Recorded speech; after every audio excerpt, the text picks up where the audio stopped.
Thus the 150 pits as far as I was concerned. The moment other interference cars start to use their vehicle as a weapon is when that primary vehicle can be open fired upon. That is, as long as we can articulate that they are involved in allowing that individual to get away and they're using the violence, we will use violence on them, right? So, if there's any questions or concerns about that, feel free to give me a ring-a-ding. No, you're good. Let's make sure all the vehicles in the motor pool at Davis are locked as well, so they don't get stolen from there either. We should just park anything that we're not going to be using, because your vehicle got stolen yesterday while you were off duty. Mine did? No, Blunt's did, and then it was used in a 78 call against PD. The Coquette?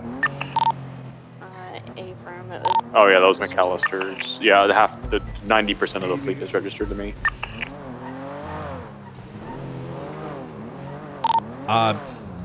Based on what I heard the driver of your vehicle say after we pit him, he was very upset. And so just kind of keep your eyes on a swivel, because they might call themselves the Hounds, but they're a bunch of bitches. So,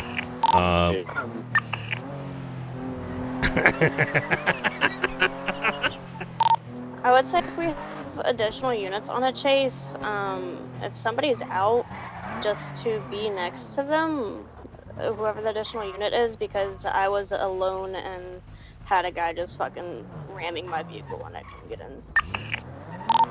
all right, A-firm.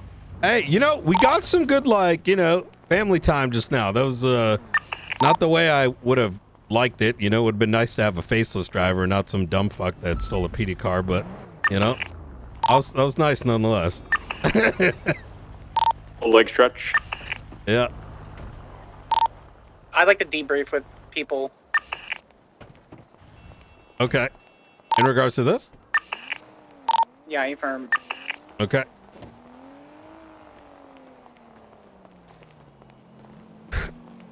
What was a twat? Training this time comes free of charge.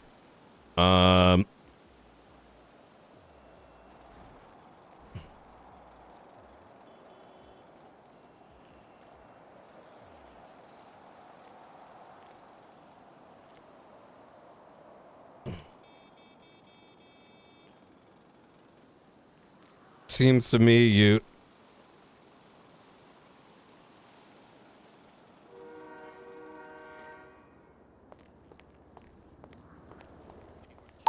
Good comeback.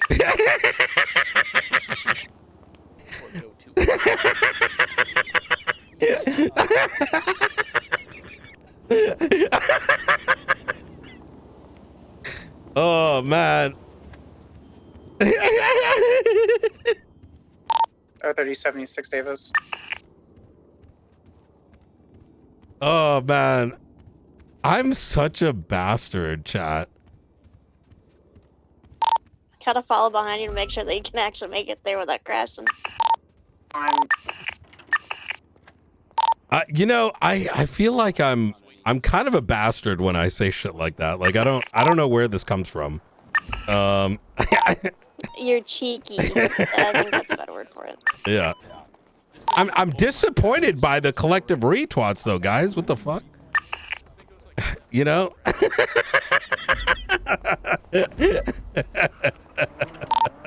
Give 1 second, so I'm not a distracted driver, and I will. All right, where did you want to meet there, Sparks? Davis is fine. Oh, man.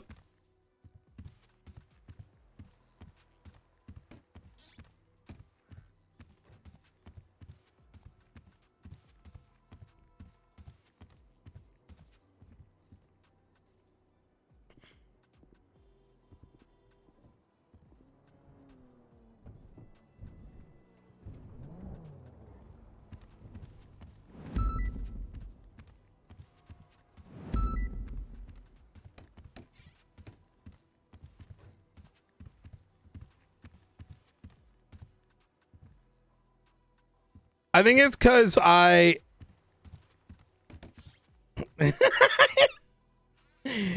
Yo,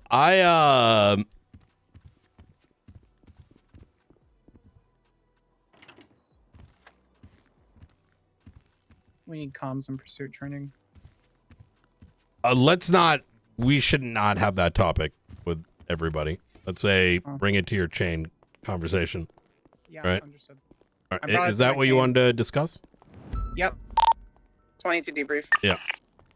Here's what I want you to keep in mind, Sparks. Like, the answer is yes, but that's not something you should be setting up a debrief for. That's something you want to be bringing up to your command, you know? Because I see Understood. it, Blunt sees it. It's a valid concern to bring.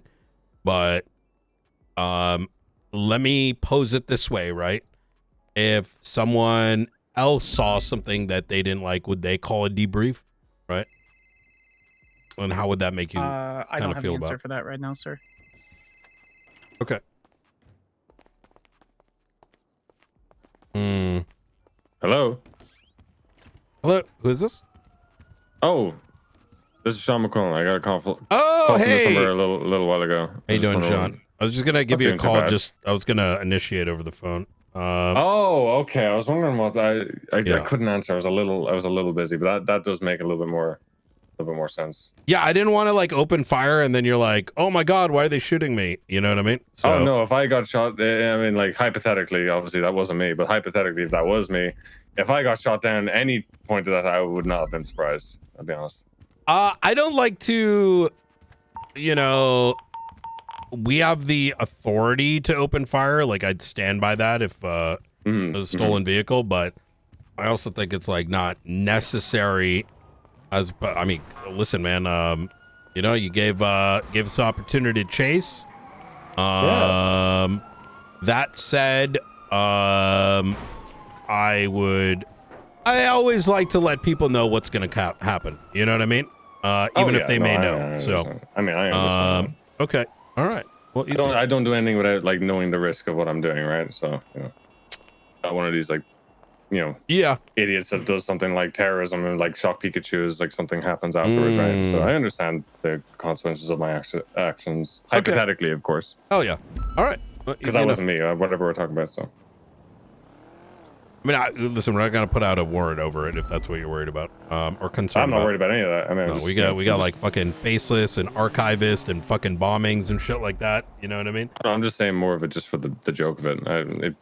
Oh, I'd be surprised if the marshal put warrant out for that. And like a car being stolen, maybe if you know the actual like day-to-day PD weren't like so fucking stupid, they might put a warrant out for that. But I'm sure you guys have like bigger things to deal with besides. I don't think it's like local PD would be stupid at putting it out. I think it's we have a tremendous amount of things that happen back to back to back that it becomes a priority thing. So I understand. I'm just talking from my experience with local PD. To be honest. Understood. That's just my. I hope you die and you never wake up. You don't mean that. I do because your brother hates you. That. Yeah. Well, that's true, but I also hate my brother. So it's like this catch-22. You don't mean that. You don't mean that.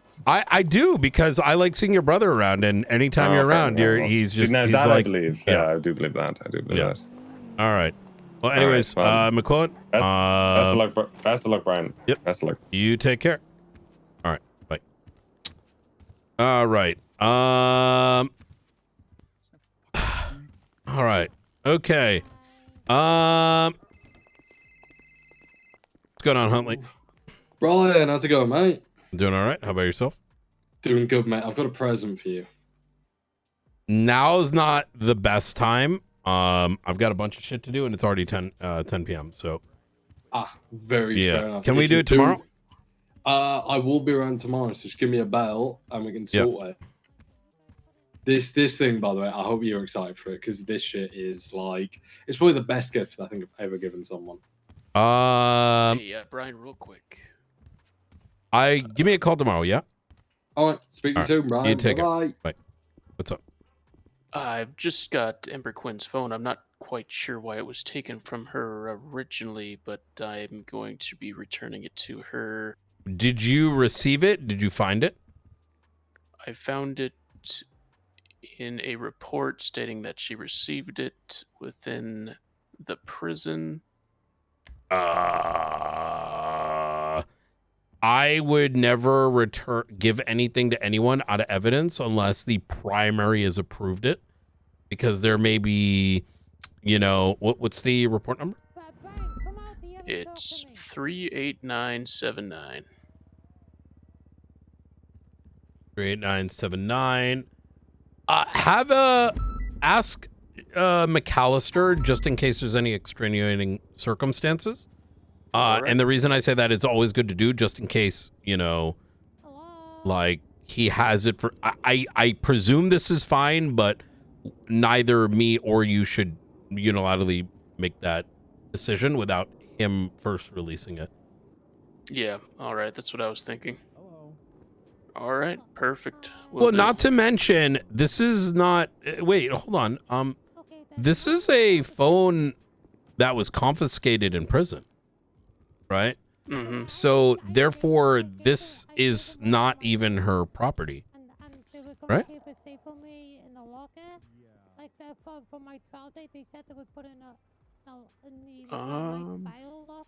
So called interim warden, and he noticed the recently sentenced lifer inmate Ember appeared to be using a phone within the walls of Bolingbroke.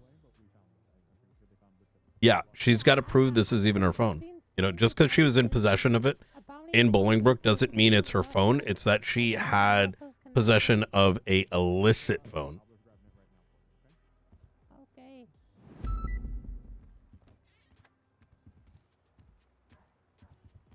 You find the phone, Hoppler? So, yes, I have it. I'm just wondering whether we should return it. So, if you, Blunt, take a look at report number 38979. What I was advising here is that to get sign off from McAllister first. Having now read this report, this looks like a phone that was acquired in prison and was seized while she was in prison. And that this is not actually her phone. Am I reading this right?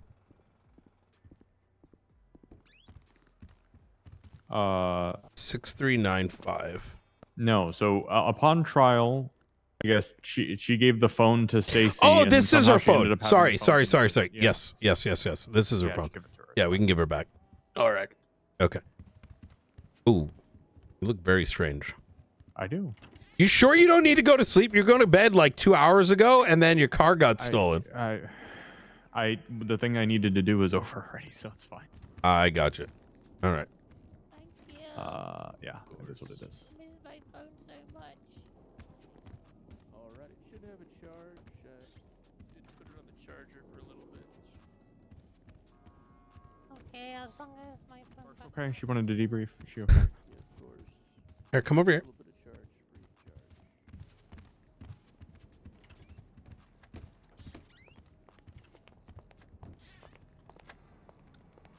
charge. I don't really know. She wanted to debrief, and then when I came in here, she was like, we need to talk about, like, getting training on pursuits or something along those lines. I'm like, whoa. Bring that up with your chain of command. We're not going to bring everyone in here and have you speak to that matter. Like, that's inappropriate. And I tried to explain to her, I'm like, how would you feel like if someone didn't, you know, you're on a scene and someone said something similar and you're coming in here and, you know, being told that, like, that's something you got to bring through your chain. You're not going to go do that by yourself. Yeah. And she said, I don't have an answer for that right now. And so I don't know. Maybe, look, it wasn't, the training isn't wrong, but that is not what you do. The way to do it. No, you don't do it post-scene. It seems like an attack on people's performance. Post-scene is perfectly fine if she had the authority to do so. And if there was aspects of this chase that I agree were not great, it does not change the fact that that's not her place to be doing that, right? Yeah. And there's a reason for a chain.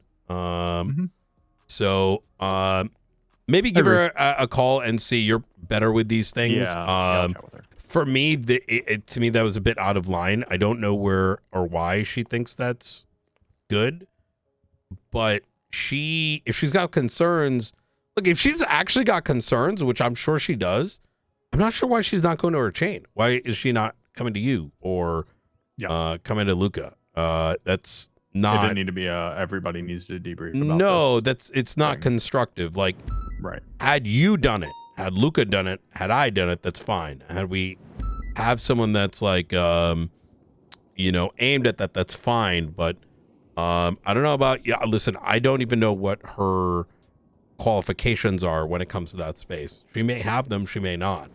I don't know. Yeah. I don't think so, but like No. I said, I did. I also, like I said, just calling a debrief to say we need training isn't.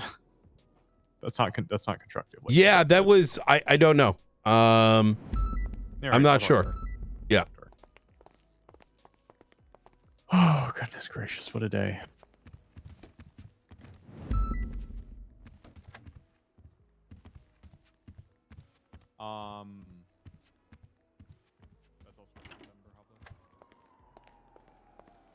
She's a deputy marshal. We need to have a conversation about that so that doesn't like get out of hand, but it's not inaccurate. Yo, Irish, appreciate you, man. Yo, that was a lot of fun.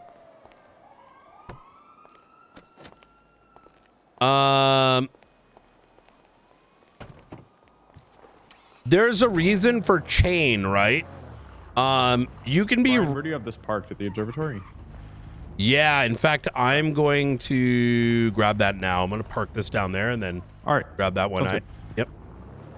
Yeah, the reason why chain matters here, it's not about I mean, even I noticed that too, right? And that's something that is, hey, most of us don't have much opportunity to be out there very often in these chases.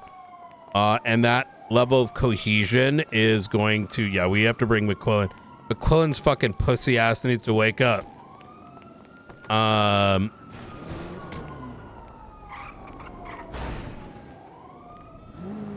Most marshals, ironically, marshals that haven't gone through training could potentially have worse patrol.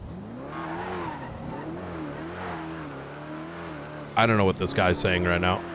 So I'm gonna ignore it. Get the dick out your mouth, brother. Yeah. Who's this guy? Listen, you dumb fuck. I get it. On Discord or maybe on Reddit somewhere, there may be a perception that these guys haven't gone through training. Half the marshals have been on this server for like since 2.0. All right. So the only narrative that makes a claim over like basic training is coming from people that haven't been watching since 2.0. Most of these cops, yeah, retard take. Thank you. Anyways, skip.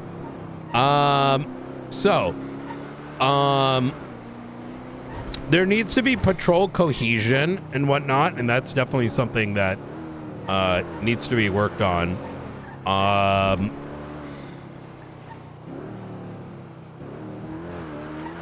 However, whether it's like a combat situation or whatever, the appropriate thing would be to bring it up to your chain and be like, hey, I think we need a debrief for this.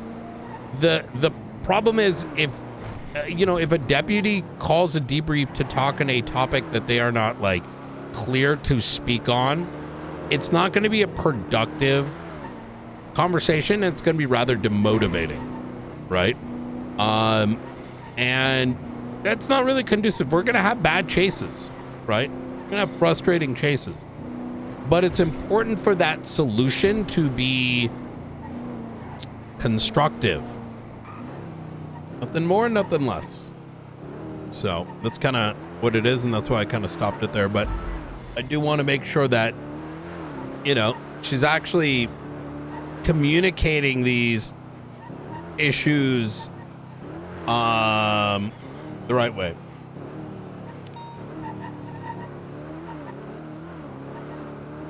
Because it's valid, but we have to make sure that she's bringing it through the chain. Irish, when are we gonna see good McQuillan back?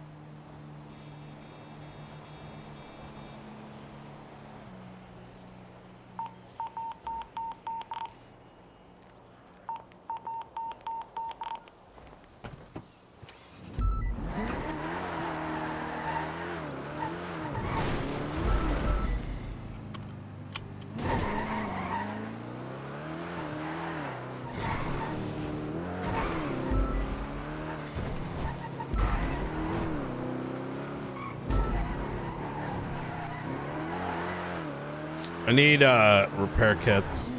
Wait, what time is it? Oh, it's 10. I got about 45 minutes. My PC was in for repairs past week, so put... Oh, dude, you are missing so much fucking RP right now. Like, you don't even know. Like, legit, I feel bad for anyone that's not a marshal. It's like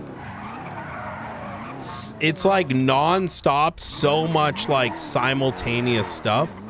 It's crazy.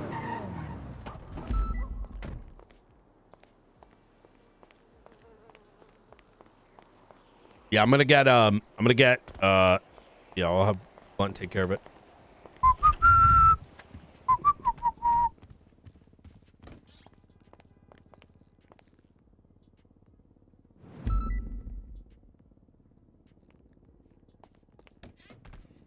I put a shitload of extra repair kits on the ground. Oops. I'll grab some. Y'all missed, bruh. It has been a day. Kiflam was bombed. Oh, shit. We get there, and I can't find the bomb. Dakota finds it, and I start to look at the timer, and it explodes to my chest. And I go flying in the air, and I land on my feet. Unscathed. Oh my God. And it was impressive. I then call Brandon, which, you know, that's not something I would ever normally suggest doing, but for me, I needed to do a unprompted, like, you know, 2-minute interrogation, right? Like, does he get a feel for whether he knew? He didn't. He must have found out much later. Then McNulty got kidnapped because about an hour later I'm having like internal bleeding. Apparently there was damage to my body. I just didn't realize it. And while I'm at hospital, some vehicles, likely Habibi MC, kidnapped McNulty, put a GPS jammer on him, and took him. We don't know where he is. We're suspecting maybe where Ming was held. I get a phone call from Charlie saying, I heard you were gloating about our shit getting blown up or something along those lines. And like, almost like that's like, you know, well, we took McNulty. I don't necessarily believe those two things are connected. It would be unreasonable, you know? Right.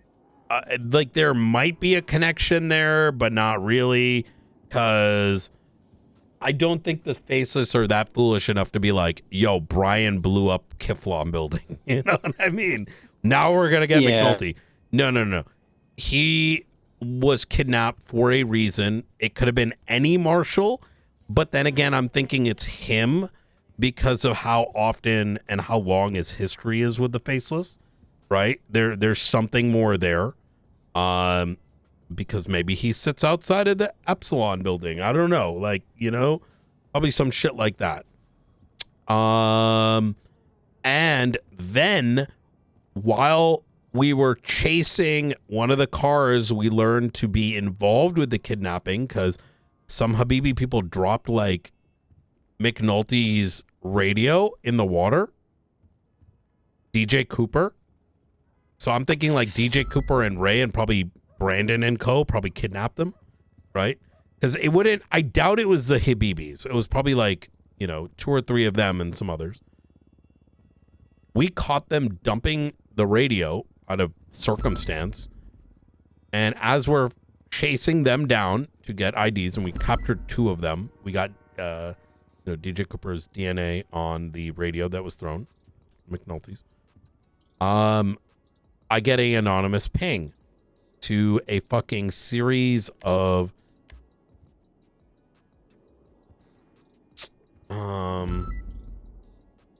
Morse codes, 40681. And it's audio. So Juno records it, and then her and I spend the next 30 minutes while they're chasing McNulty's potential kidnappers, and trying to translate the Morse code.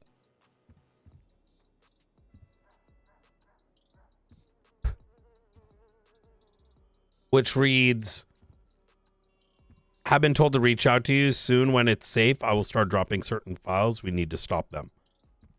I believe this is if you read the previous faceless reports, is likely the individual whom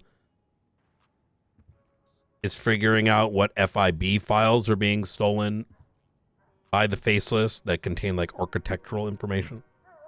While this is happening, the archivist is twatting. Mm-hmm.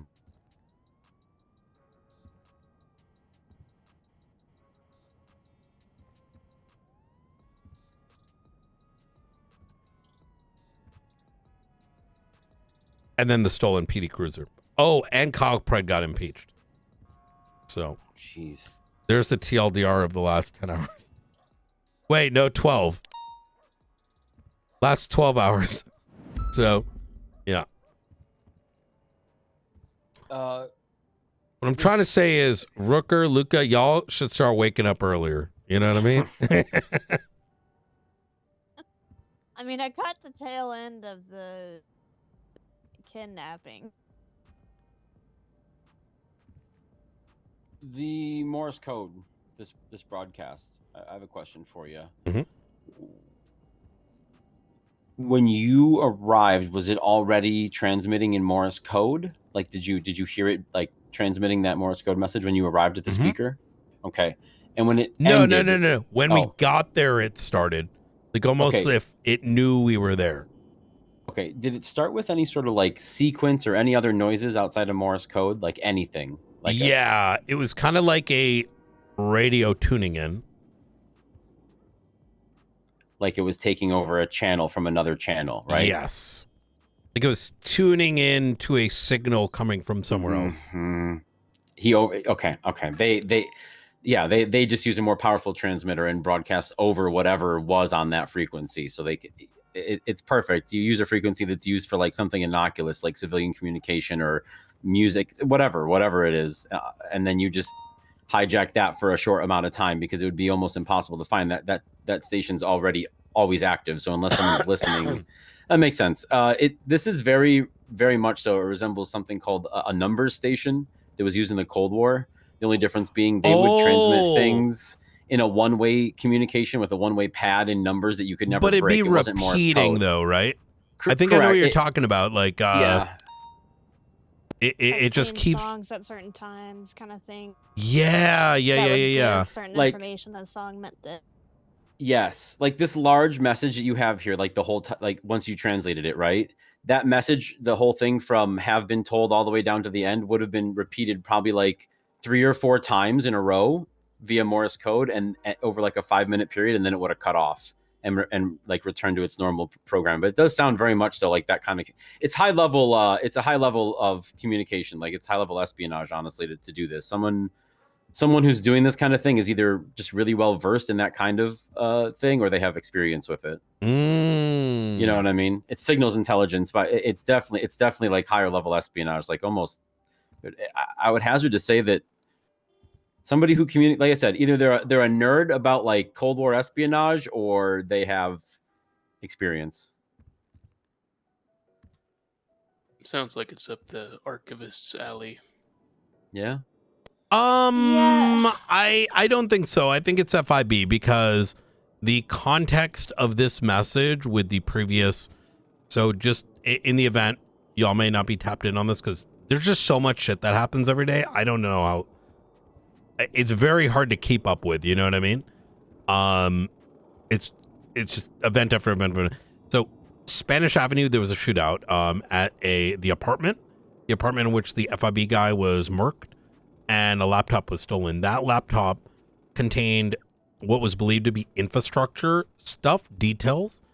And we found out later, like, sorry, I'm like huffing because I'm like, bro, there's so much. Like, apparently it may not have had the files, and that some of these files are fake and some are real. And this information we're getting through the Oracle is being garnered from the Oracle, who's going to try to communicate with us. And this is like a whistleblower in the FIB that knows what's in the files. You know what I mean?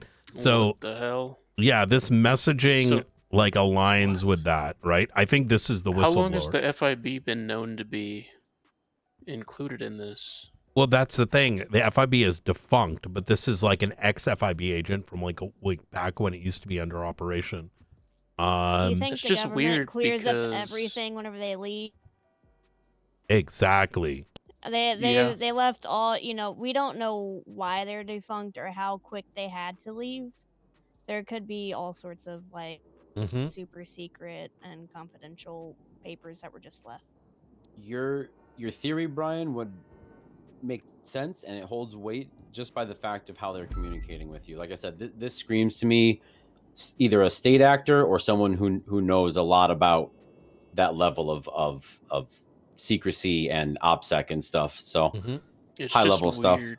Yeah. It comes because the only other time I've heard about the FIB being involved with the Faceless is that Dead Man's Letter report that was handed, like way before you were here, actually, Director.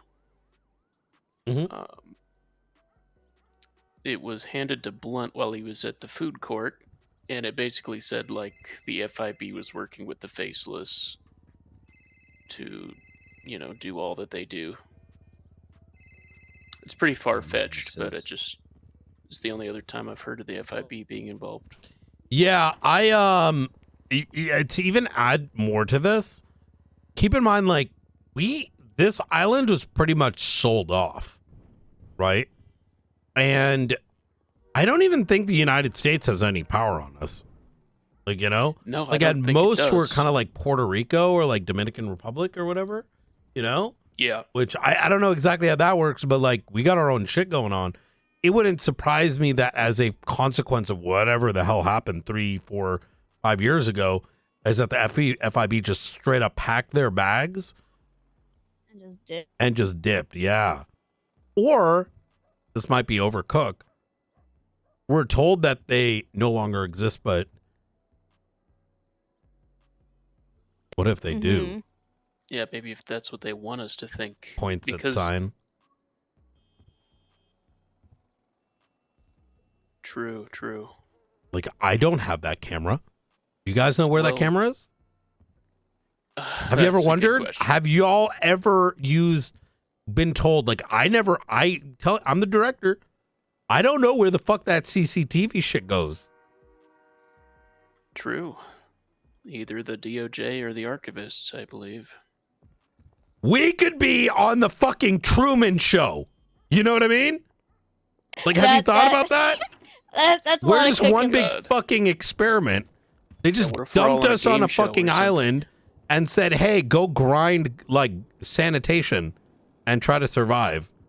And, you know, Also, here's a whole Can't bunch of Class 1 and Class 2 weapons. Go crazy. oh, and here's your first what if that mayor, was an the FIB? ex-terrorist. What happens next? I'm pretty sure the guy after him used to sell coke too back in the day, but I never caught him. Jesus fucking Christ. I tried. Anyway, I just got a call from I believe it was French. I think that was. I'm voice IDing there on the phone, but they were saying that there's an escaped lifer right now, Felicity, I believe their name is. I think they said the name was on the phone. They want to turn themselves in. They want to negotiate their surrender, but in exchange, I guess there's some new programs or something coming up at the prison, like for lifers inside, and that's why this person's willing to negotiate their surrender and return to the prison peacefully. But they were told that they would be punished and excluded from those programs for escaping. But now I guess the DOC wants to say, no, you won't be punished. We'll just let you come back as long as you surrender peacefully. Flores was dealing with it. I don't know if he brought this up with anybody else. if we had a chance to. But apparently, like, now's the time they want to do it, and they're just looking for permission to actually like authorize that. They're like, are we allowed to just take her back in without punishing her? I'm like, well, she escaped prison, so I'm not sure. I mean, she's a lifer, so putting a charge on her for escaping prison, I mean, sure, we can just to prove that she did, but punishing her is like kind of pointless, right? The DOJ question. Yeah, that's what it feels like.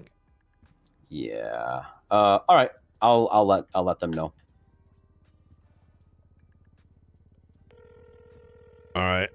I'm gonna go drive around for a bit, and then I'm gonna call it a night. What a fucking day. Director, have you ever read through that note? The dead man's letter? The Whisperer? The letter on report 31744.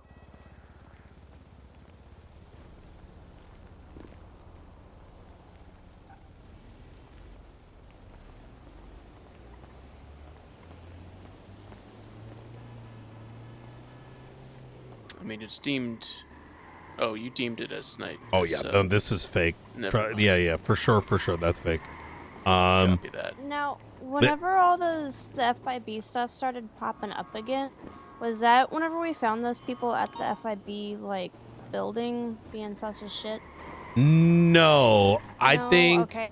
I suspect that they came across information that led them to...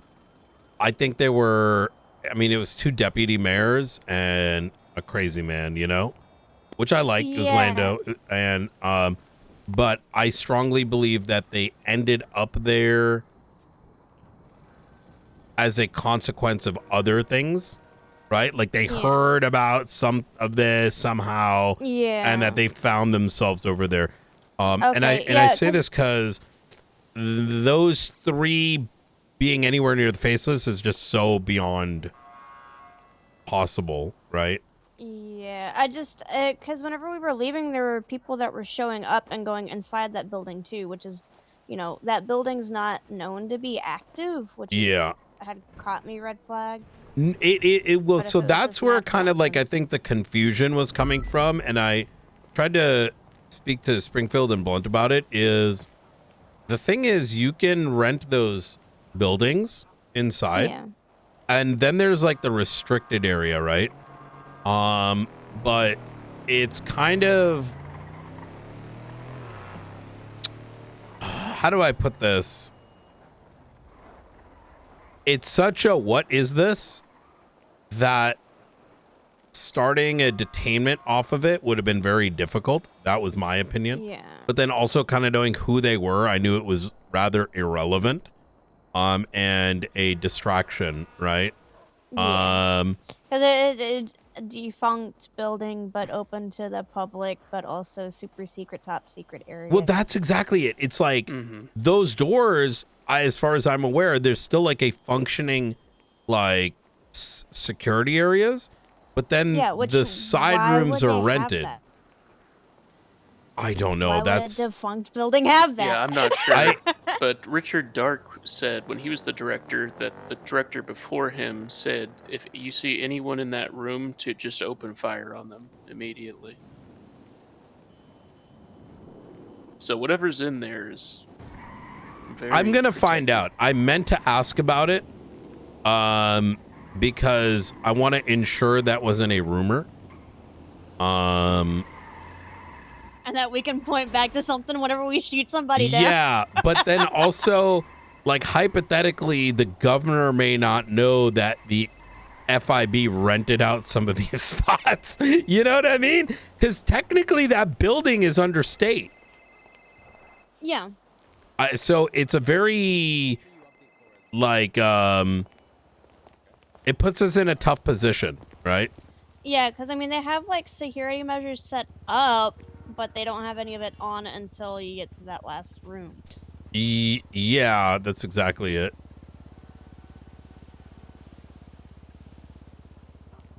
I also kind of think those 3 were playing with fire, and I spoke to Eve afterwards, and it's like, I was illegally detained, and I'm like, made it very clear that I could have arrested her too, and she's lucky that I knew who they were.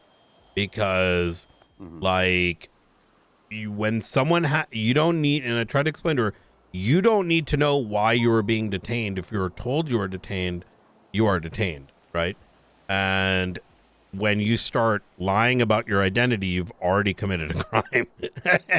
I was like that's a very like, in their mind, they may have been there for innocent reasons, but that doesn't change the fact that we may not have, and that they may have been at the wrong place or wrong time. And that's always the hardest line to communicate, because we were there for some serious shit. Now, they didn't know that, nor can we tell them the reasons for it. So why not just comply, right?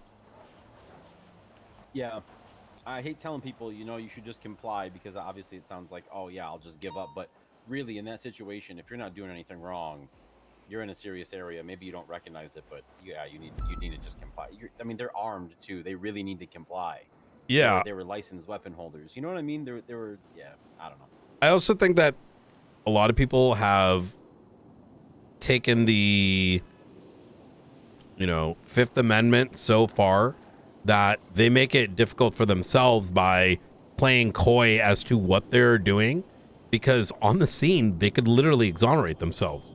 If it was just like, yo, we're just playing make-believe, you know, or whatever it is. And look, those aren't real documents. Like, it's over. It's like, okay, all right, makes sense. We'll let you go. We apologize. Right? But when you start hiding your identity and you're like, oh, why can't we be here? And da-da-da-da-da. And like, aren't mentioning they rent it. Like, almost like, leave the role playing in whatever room that you had all that paperwork in, all the fake paperwork. yeah, no, that's exactly it. It's kind of like a lot of people, when they see cops nowadays, I feel are looking for a gotcha, right? Like, aha, you detained me, but I was actually doing something that you don't think I was doing. I'm like, okay, well, that doesn't change us from having RS.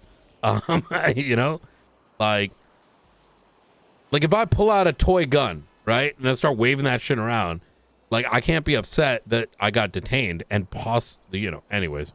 All right. Yeah. I'm gonna start driving. All right. Yeah, All right. I appreciate y'all. Yeah. I got myself in the late night, like, example rut.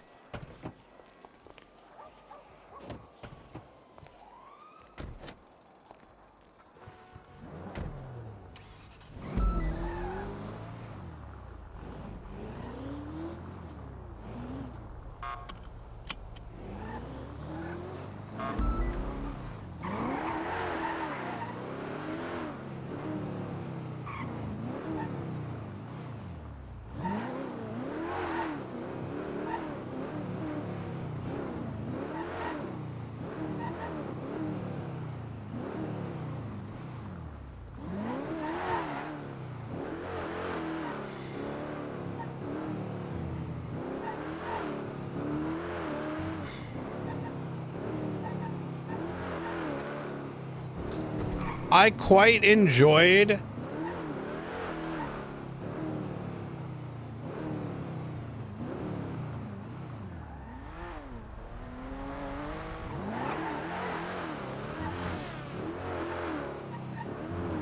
This is Ruby. How you doing, Ruby? I'm good. You? Are you busy by any chance? I can be free. Do you need to chat? Yeah, I do. I'll be at Mission Route. I just want to fill you in with everything that's happening. All right, sure. 'Cause it's a lot. Okay. Yeah, I'll come to Mission Row. Thank you. Easy. In a bit. Bye. Okay.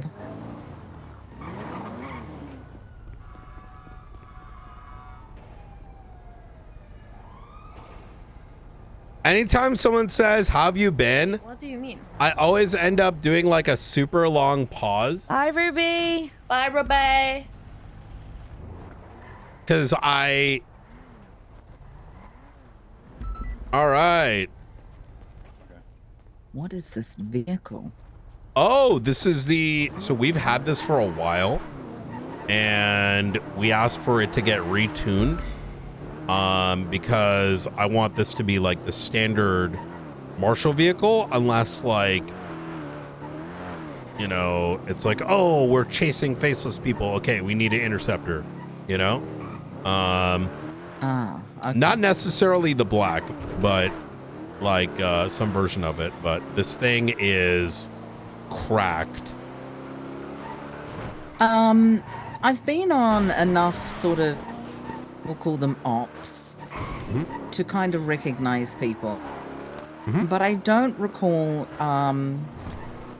all blacked out with a red skull mask. What group is that? With a black skull mask? No, a red skull mask. Oh, that's Faceless. Oh, yeah. Okay. Faceless Assault. So I pulled up next to the Faceless, not last night, but the night before. In a van? I had a feeling. No, motorbike. And Check I this thought to myself, issue 23 right there. Wait, were you around during the whole hospital thing? The 10-12 hour scene with Ming was kidnapped? no. Oh, that's No. why. Oh my God.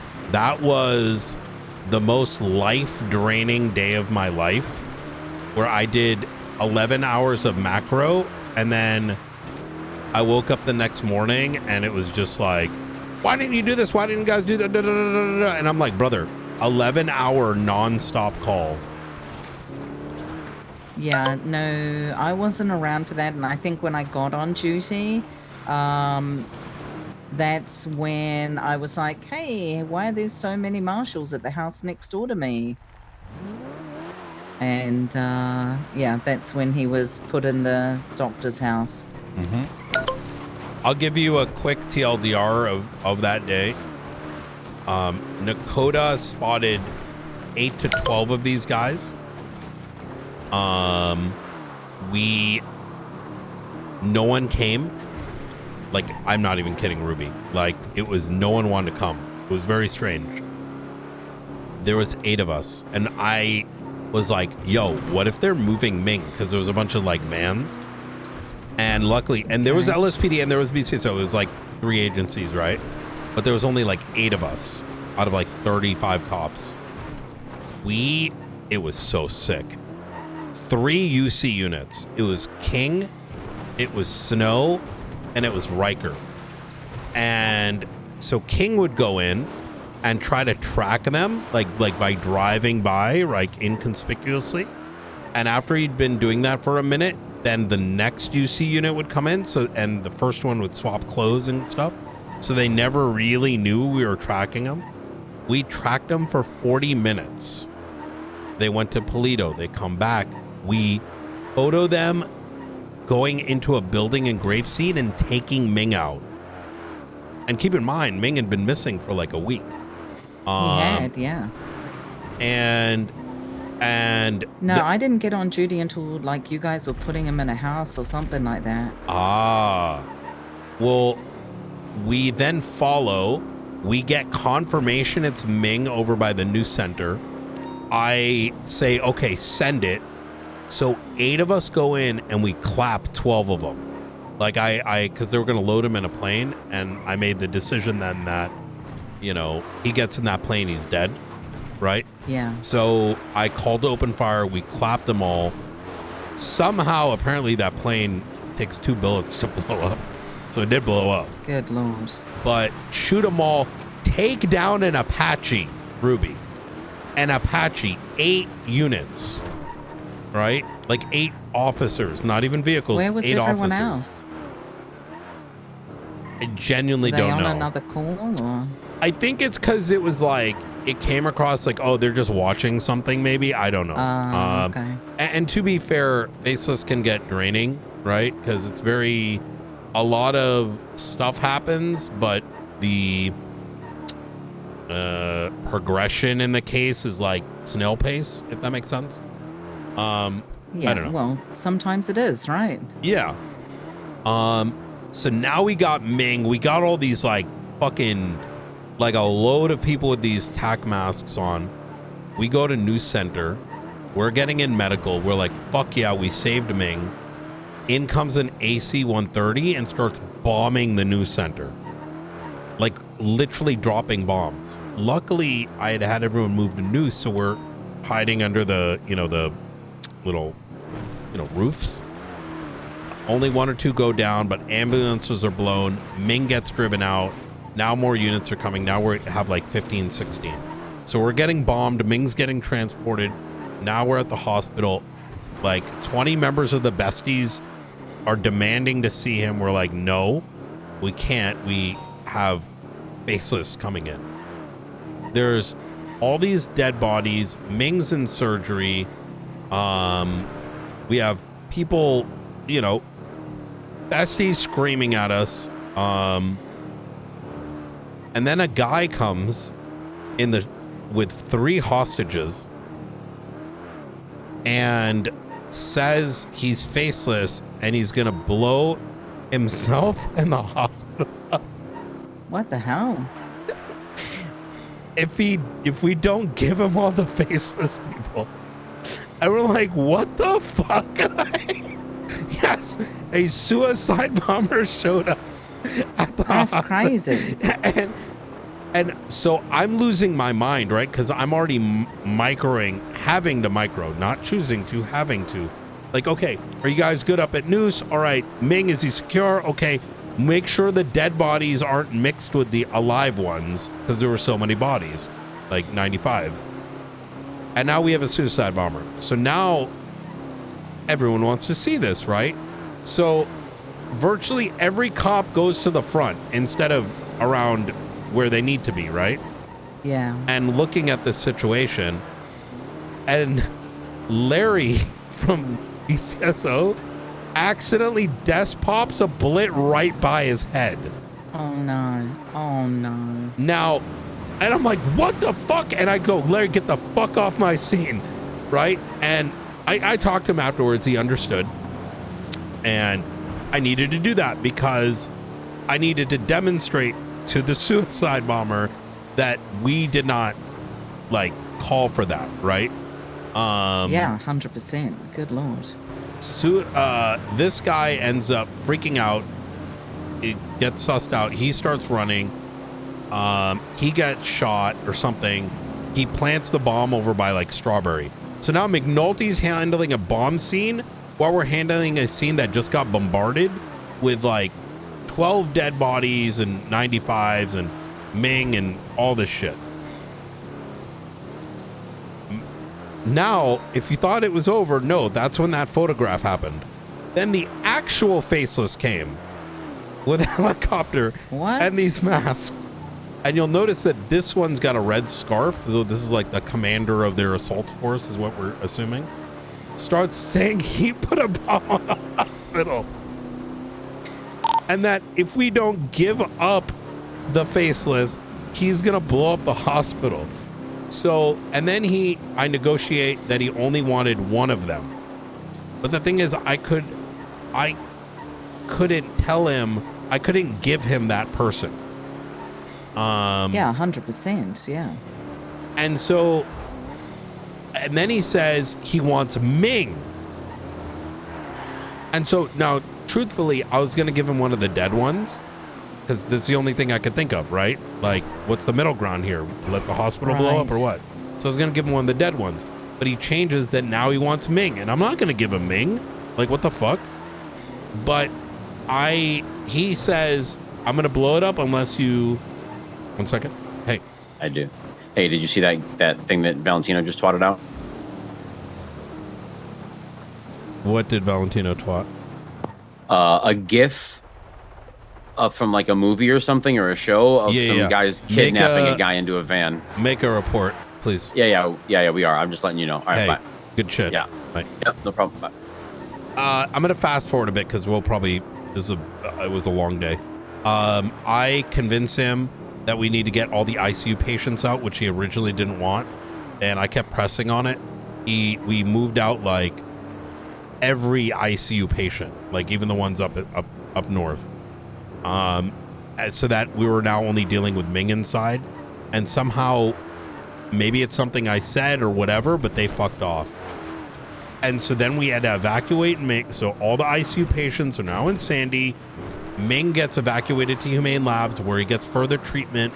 And then we move him to the fucking mission, did this whole song and dance to securely fake transport his body when the real undercover units are bringing him to a house in Mirror Park, which the next day the besties coerce Stacy to help them kidnap him out. What? But we were already watching that place for 48 hours because we had access to houses around where he was staying, and we were literally, you see there like 24/7, 48, like 24/7.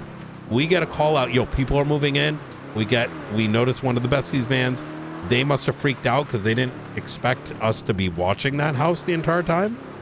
And they take Ming's body and dump him in front of the hospital. Oh my God. And drive off.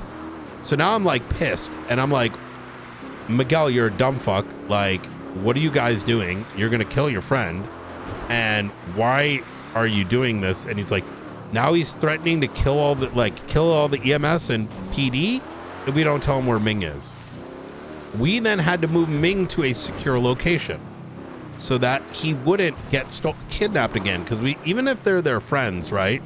Where are they going to fucking keep him on life support? They already literally dumped their like vegetable friend in front of the hospital. Like, what the fuck? So yeah. Yeah, that's people don't always think things through. What happened with Stacy? Why was she involved? Stacy's so nice to people. She'll say yes to everyone. Now, she did report to me that like these hypotheticals of like, what if someone kidnapped Ming? Would it be okay if she helped keep that person alive? And I was like, Stacy, like, are you like sweetheart, you're talking to the director here and you're asking me if you're going to assist in the kidnapping and continued detainment of someone against their will. Like, what is happening? So, I don't know what to tell you. I understand her dilemma, though. You know, she takes an oath as well. I think if I would agree if she has to keep them alive, had they done it, but she pretty much outed that she told them where they were. Yeah. So it was kind of like she felt, yeah. Luckily, Ming's alive now. I think it has something to do with the fact that Miguel threatened to blow himself up in front of the Kiflon building to make a phone call with Charlie. Do you know about this? Say that again? Miguel planted the besties then did a party at the Kiflon building. Miguel planted a bomb and then took out a C4 threatening to blow it all up with himself if we didn't give him time. To which he then... Hey, Kurt! I have to drive you, idiot! He is a president in there. I hope not. He would have been dead. Inappropriate, by the way. Oh. Excuse me! Hi, Brian! How you doing? All right. He wanted to blow up the Kiflon building for God knows what. It sounded like he made a deal with Charlie. Does he lost his mind? I mean, honestly, I'm glad he did in a weird way, because like, holy fuck, the besties without forehead is like dangerous. But why would you want to blow yourself up too? That's so stupid. I think he was losing it. But he made a deal with Charlie. We know it's Charlie because we heard him say that, whoever was negotiating. But Miguel ends up defusing the bomb. It turns into a chase. And eventually I say they can open fire on him. Like, we tried to apprehend him without doing so, but I was going to let him run around with what could be potentially another bomb after, you know, almost blowing up an entire building. which then resulted in future Hendrix holding up a EMS and threatening to kill him on national TV if we didn't let them go. What? And we eventually, they brought him to New Babylon to get healed. And we negotiated with the Babylonians to hand him over to us so it didn't turn into a bloodbath. Yeah.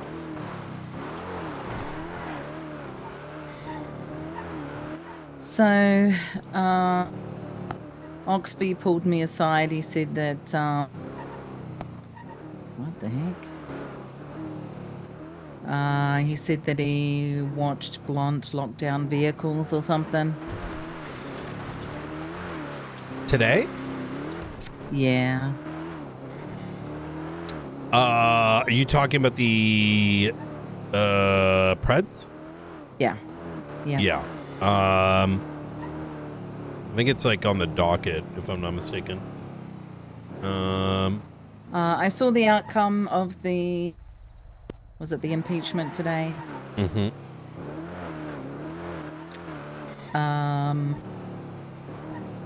Oh boy. We had a little chat with Rhodes. Because he was around, but yeah. I don't know. I feel like some people are just losing it. I don't think you're gonna have to worry too long. Yeah. I don't know. Brian, I wouldn't be surprised if I am just an officer by the end of next week. Huh? I just wouldn't be surprised. I'm not well liked by certain people that have certain rank, and that's okay. I have respect for myself. Fuck? I know I do a good job. Have I made mistakes along the way? Sure have. Have I owned up for them? Have I shied away? Absolutely. I will not. I mean, I haven't shied away from them. I know I've made mistakes. But like, yeah, I just wouldn't be surprised. I think that if someone were to make a decision to mess around with Shift 2, they would do so only from a place of emotion and not logic or any kind of comprehension as to what's going on in the LSPD. Because Shift 2 LSPD has been in a very, quite frankly, the only stable part of LSPD for a minute. I think Yeah, it's... but Shift 2 is not involved in anything in the sense that all decisions are made from Shift 1 high commands. Sorry, this might be an emergency. Okay. Luca? Does the report on the Valentino thing need to be any other I'm sorry, under any sort of classification like Pi, Theta, any? No, State Marshal should be fine. All right, thank you, sir. Bye-bye. Okay, bye. McNulty's been kidnapped by the Faceless. That's why he's been calling. Yeah, that was very interesting timing. I had just got on duty and yeah. I don't know. I just got a feeling, Knight. Just got a feeling. Was something... I'm not going to bring this up in any official capacity, but I ask, like, are you being... Did you have, like, a negative conversation with the new Ass Chief? Well, first of all, as far as I know, it's still interim. I don't know if it's permanent. No, I meant Ass without abbreviation. Yeah, but I wouldn't be... No, I mean... I get what you're saying. Shift 2 just are not privy to a lot of decisions that are made and things that happen. Yeah. You know, Rhodes is Shift 3 into 1. Maxwell is interim assistant chief, and she's sort of, she catches Rhodes, you know, and thank you, you know, Chad. Thank you. That's good enough right there. A lot of people believe that, you know, I have this rank because Pred just made it up, and he probably did. Although other police departments do have this rank. But I think if anything, I was just a glorified additional captain And my opinion doesn't really mean anything to certain people. I don't know. I just, I'm not drinking the Kool-Aid, and that means I'm not, you know, I'm not part of the Kool-Aid team. I can tell you that Shift 1 is such a disaster, not because of the relationship. I see them negative relationship they've been building with the BCSO and the marshals. I will say that I think the BCSO have decided to placate to them to a degree, right? Which is fine, right? Like, I mean, listen, they got to survive too. And I get it too. Like, how long can you take it before you just want to do police work, right? You find the yeah, yeah, you know, but when I say disaster, in that a lot of them don't come on duty, like just straight up. And why would you? Imagine you join the Los Santos Police Department, Shift 1, and you're like, I'm gonna be doing police work and catching bad guys and like investigating this and that. And you walk in, and half the time it's like, oh my God, did you hear what happened with Pred this week? Or you know, like, or oh my God, Carmine, why was he not able to? At a certain point, you're like, brother, like, are we talking about police work today, or are we talking about, like, you know, the next episode of General Hospital? Like, it's yeah, but every shift, every group has a different culture. It's just not the culture of the team that I've kind of built. You know, we'll have our fun times. Why not? You know, everybody does. You know, and I mean, for me, I saw the amount of people in the meeting today, and we only meet once a week. And we have built up a good relationship with Shift 2 BCSO and EMS and the doctors and DOC. You know, I'm proud of what everybody has put in. But I don't know. I just have a feeling that that Maxwell will be probably assistant chief, and I will be demoted. I think you should keep your eye on the docket. Well, I did read the outcome the other day. No, I mean today. For any new postings. Okay. Yeah. But everything is I don't know. Everything is a battle. Yeah.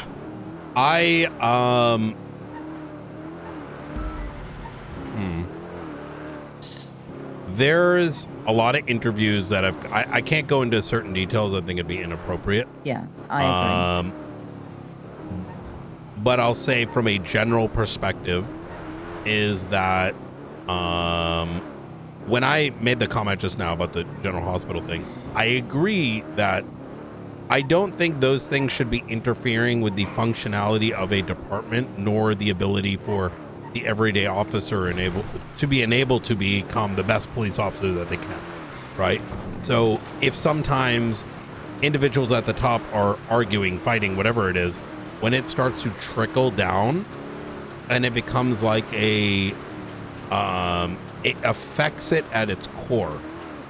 And what I guess I was getting at is I don't think that's like an attractive thing for people to want to be around if they're looking to just police, right? But they're not hiring those people.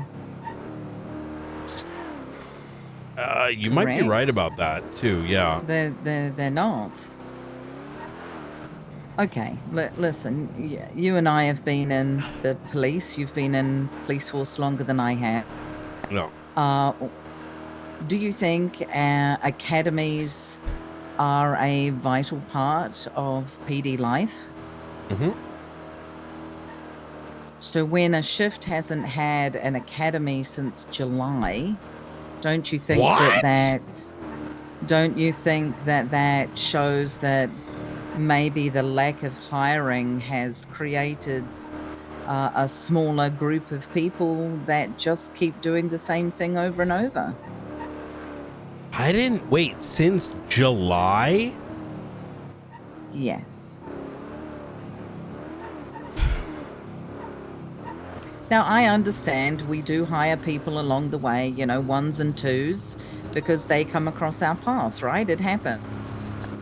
But I still feel that an academy should be had at some point.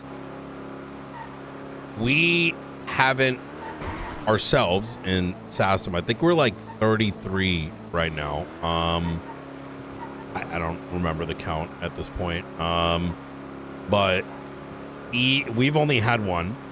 But that doesn't mean we don't need another, including those that might be getting experience, have experience from elsewhere.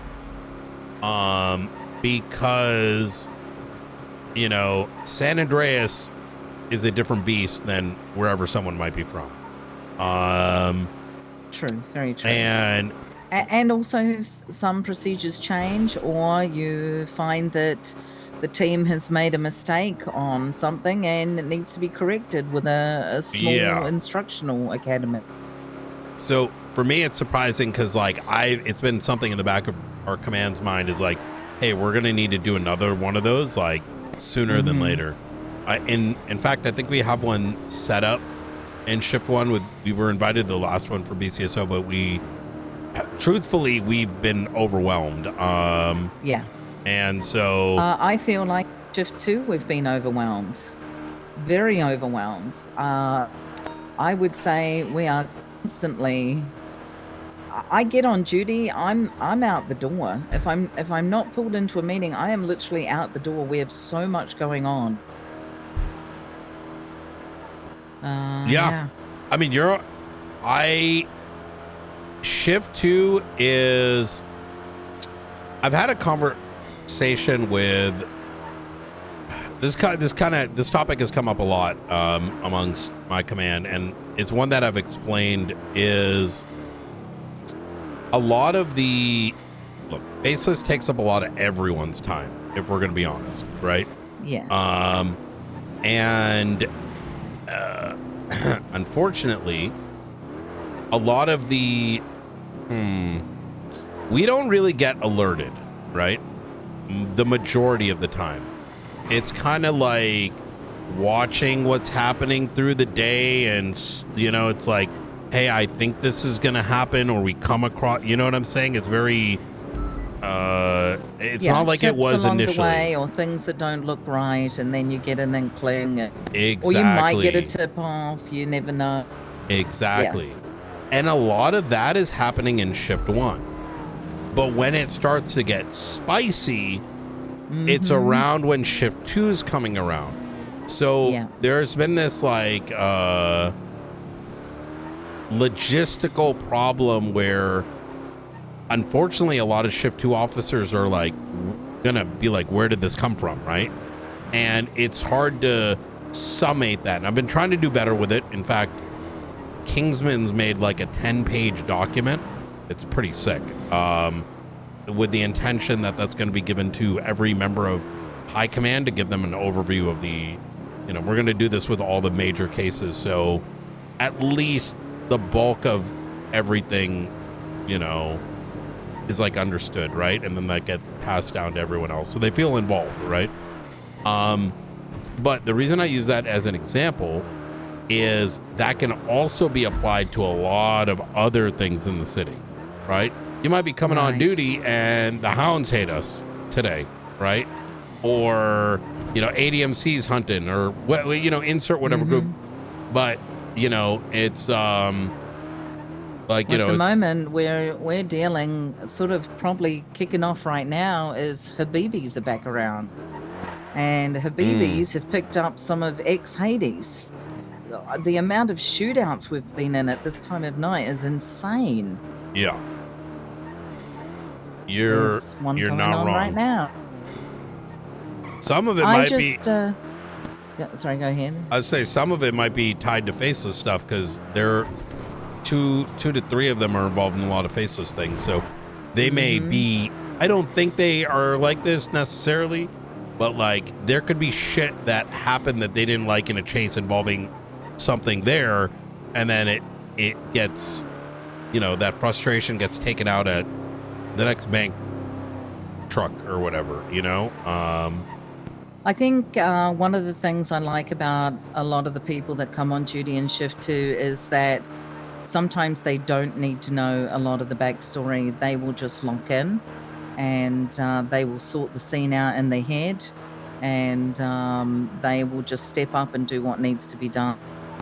We had a shootout on top of the clothing store on Harwick. I think there was 5 of us left up after all the officers were shot down on the street. We just locked in. We ended up doing a really good push, and we got them all down. And now some of those people had no context that it actually started as a bank truck, but they don't need to know that. They just lock it in, and I love that. I agree. I mean, I saw it earlier today when Blunt's vehicle got stolen. And that's how PD used to be, like in all shifts. I think, I don't know. I'm going to be honest with you. I feel like every day I wake up, shift 1, and I don't want to deal with any of the IA stuff. And it's very draining.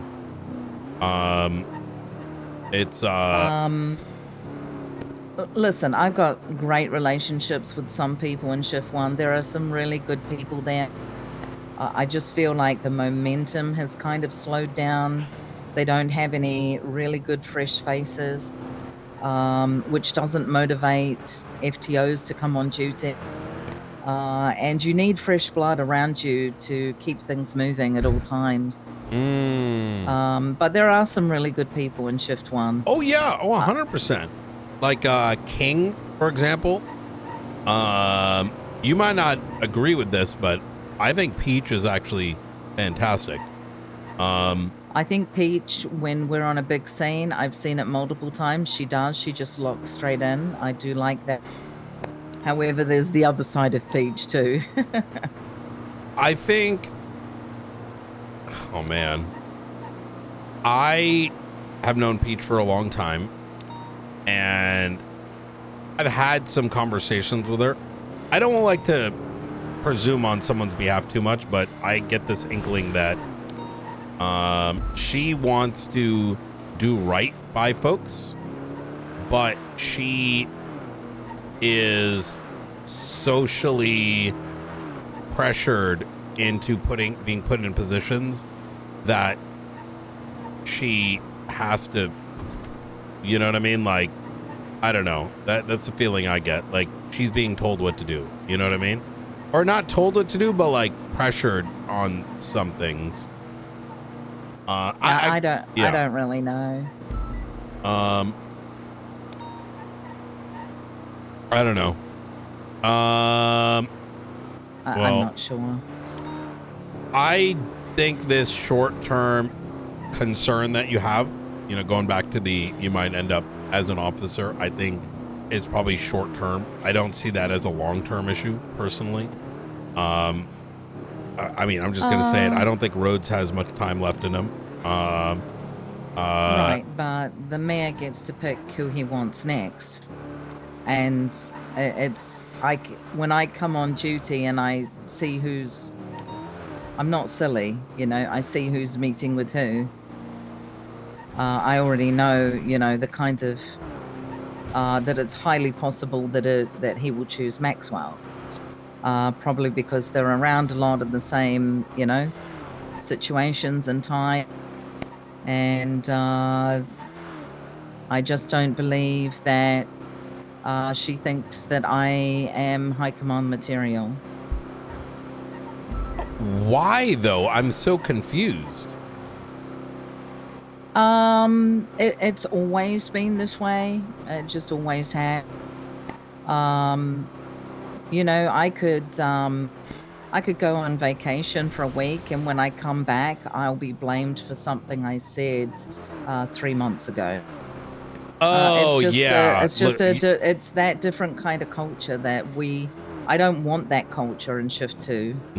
Yeah. For what it's worth, I don't think you're unique on her, you know, target board, I guess. You know? I don't know. We'll see. We'll see. I for what it's worth, yeah, I think a lot of, I don't know the history, right? But I can tell you what was told to me is about a month ago, 5 weeks ago, because there's all these arguments about you're not telling us about your investigations, or you're not coming. I don't know. We had a very awkward conversation, myself and Pred. Like, and this will be relevant in a moment. But it stemmed off of what I read as his expectation that we come in as the marshals and we should do a presentation to him personally as to what's going on in the investigative world, like literally spoon feed him. And I was like, that's not going to happen. Like, you have access to an MDT. Your job as, for everyone, Command Plus should be to look through the damn reports, right? That's like, I do it every morning. And you ask questions, you call when you don't know something or you're curious about something. It's, you know, it's just, or we find a middle ground. Well, eventually that drove into the faceless doesn't interest him or any of that. He just wants to do murder investigations. Fine. And Froster's in the car with me. Ultimately, I asked him straight up. I was like, why did you tell Maxwell I hate her? You know, I never did that. And he said, because I thought it was funny. And I'm like, are you doing the same with Maxwell and Ruby? And said, yeah. And he said, I'm doing it because I think it's funny and something along lines of enjoying the chaos. Now, I say this in that, yes, Maxwell is an adult, and she should be able to assess these things from her own lens. But I bring that up as an example of there is going to be a lot of fueling the fire for the sake of fueling the fire, because of the, I don't know. I want to be I'm trying to find a way to word this so it doesn't come across the wrong way. I'll just say it. The entertainment that comes out of it, and I don't mean that in a weird way, but just like all the tea sippers that get to sit around and be like, oh yeah, you know, yeah, there are a lot of tea sippers. I think that's why I keep a lot of comments to myself, and I keep certain people around me that aren't tea sippers, that just want to get the job done, and it just helps me concentrate as well. Well, I don't know. I had a vision that I hoped for LSPD, and I said okay to Rizal when he decided to hire Pred from jail. I said, okay, let's see where this goes. But some changes that he made were good, and others I just didn't agree with. But in the end, they didn't really affect me that much. I just believe that LSPD could just be in a much stronger position. And especially with our community. Yeah, no, I wholeheartedly agree. I mean, look, no matter what happens down the line, 2, 3, 4, 5 years, you know, people are still going to remember stuff, right? And I'd rather, I want the PDs to be respected, right? And individuals in, especially like the new folks that are still learning, to know what a good environment looks like, because I think the most satisfying police work is when people get together, and even if we don't get all the arrests, the effort put around that situation is the bit that's satisfying. You know, and I feel like it's, I don't know, I feel like things were in a really good place like 4 months back, you know? Like things were really going in a good direction. And listen, I don't know the reasons why Rizal and Turner. I don't know. I wasn't privy to that. Yeah. I just said that I would step in if needed. I was told that it was going to be at least a week to 2 weeks. I woke up the next day to a text saying it's too late, it's done. Wait, what is done? When he told Turner he no longer had the position of chief. Oh. Wait, 2 weeks for you to be the interim or for... Yeah, so I met with Rizal. He said, would you step in and be interim if something were to ever happen? I said, listen, I know that puts my current rank on the line. I believe I was lieutenant at the time. I said, I understand, how the politics work. But I said, for the sake of LSPD, I'll do it. And Rizal said, it probably won't be for at least another week or 2 weeks. And I said, okay, not a problem. I woke up the next morning to a text from Rizal saying, you're interim. It happened overnight. So I'm not privy to whatever happened between the two of them. I don't know. Are you aware that Pred was made chief in prison? Yes, I was. Oh. So I presume that was the wait, if I were to speculate.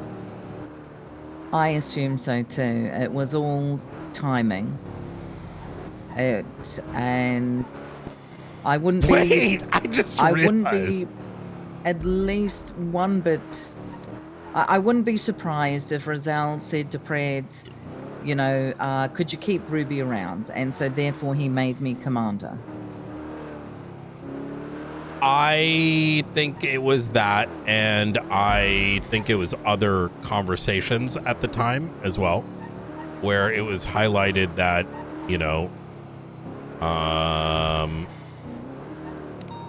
I don't necessarily think that Pred, I don't think most of that energy came from Pred. I'd be surprised. I think, listen, as much as I don't even hate Pred, I want to make it clear. I wasn't even fucking awake when half this shit happened. I just think has been acting very erratically and, asking for what's happening, and putting us in a shitty spot too, because, but us as in the marshals having to. A homie was walking around with a fucking machete after a terror attack at the elections, it's like, what's gonna happen? I watched him machete someone. What? So last night I was at Kit Archer's thing. She was getting expungement, right? And all of a sudden Callista Bell started yelling at Pred. Pred started yelling at her. I wasn't really, paying attention because we were waiting for, it was either at the end of the court case or deliberation. I wasn't really paying a lot of attention because there's a lot of yelling happens all the time. The next thing I know, Callista Bell runs over to him and just starts punching him. He runs out into the lobby. He pulls out a machete and he says, if you come close and do that again, I will defend myself. She just runs straight at him, bare fists. Oh my God. So, and there's so many people watching. I mean, he warned her, he told her, and she just went straight at him. That at least is somewhat reasonable. Yes. But I mean, but he's still walking around with a machete. Were you there for Carmela's Molly situation? No, I again came on duty right after it. Good God. So we had it just turned into pure chaos, and then Green Gobbler came in and missiled the Angels car that had all the elected officials in it. To be fair, I kept telling these guys to go, go, go, and everyone's like, oh my God, sense of urgency is sometimes so missing in PD, but it is what it is. And it's like they're just waiting there for God knows how long, and then you hear this rocket or whatever the hell it was beaming from the sky like an airstrike and just takes it out. What the hell? In this chaos, we're telling everyone to leave. Pred's walking around with a damn machete. And we're like, if this was anyone else, they'd be in cuffs. Now, I'm accepting of that, right? But the reason I even sort of bring this up is, I don't know why I brought this up. I'm going to be honest. Shift one is missing a lot of things to do, is what I think. And yeah, but in regard to Pred, he knows what he's doing. You know, having a machete out, you know, saying, if you come at me, you know, we're not silly.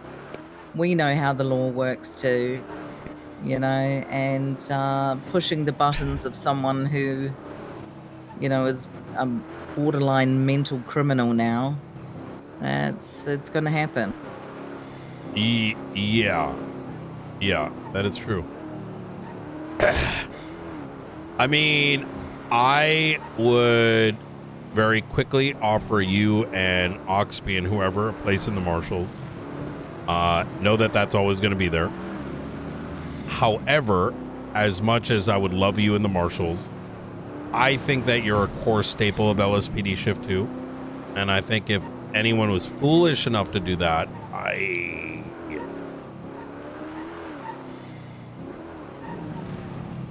We'll just have to wait and see. Yeah, Oh my God. Sorry, you good? No, I'm good. All right, you stay safe.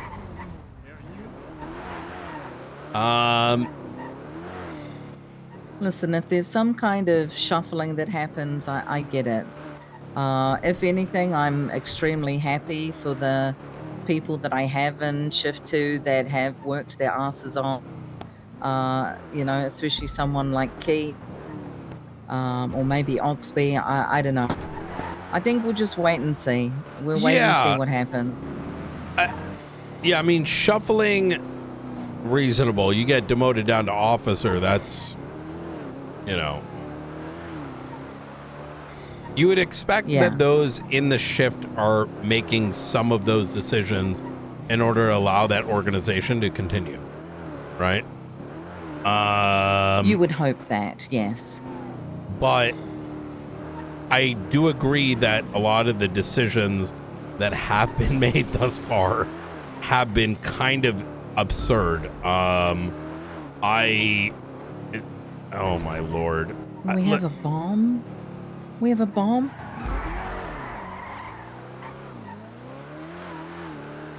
I don't think so, right?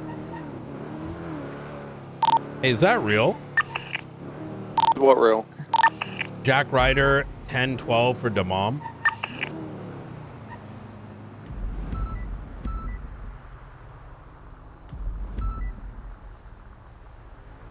Radio check. Jack gonna just wait for said the something 31s to about reply. a bomb. Is this for real or fake?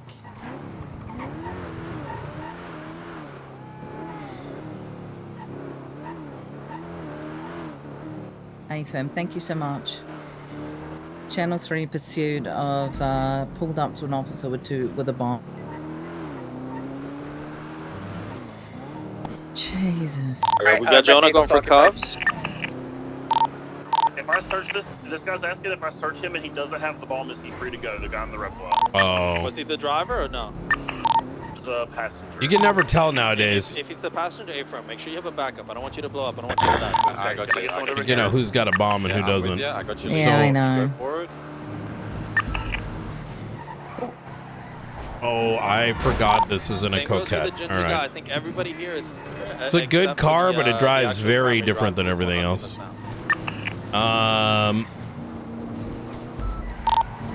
Beautiful. We got one apprehension. We got two. What's going on with the Rebla? He's patting him down. Bye. We'll grab gas. We got no tank left. Hell yeah, they also just got escaped life of Felicity. Well done. Let's go ahead and check it. Duncan, go ahead and approach the vehicle. Well Open done, the team. trunk if you can. They've been staking a property out where they believe she was staying for quite some time. Cabins are clear. He's gonna open the trunk. And Ooh. they believe someone was dropping her off food, so that's good. Clear. Okay, we got a bomb scanner on frequency. Can somebody check the vehicle for bombs? Siren check on that deputy car, please. I had some very scary interviews. Yeah? Yeah, like people applying to be marshal? no, I mean over the interviews we're having to do over the Oh, why scary? I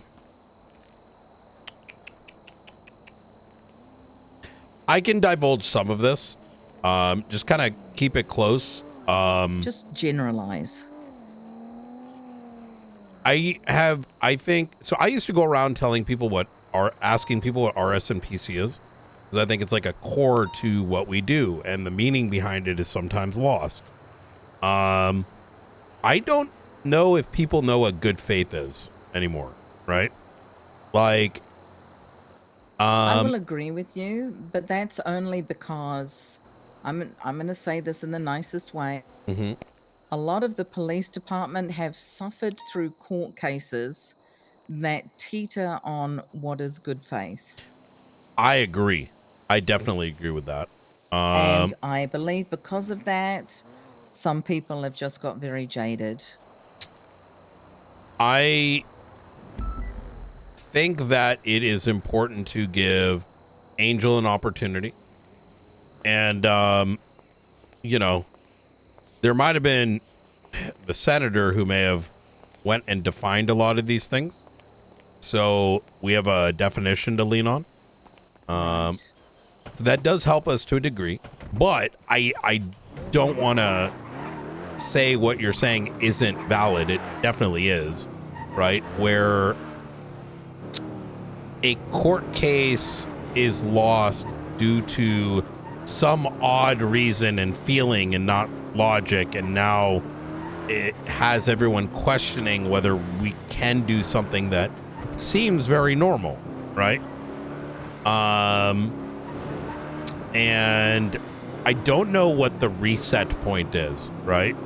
Because we do have a new DOJ, but how do we convince everyone to be like, yo, we have to give this another shot and go at it like from scratch?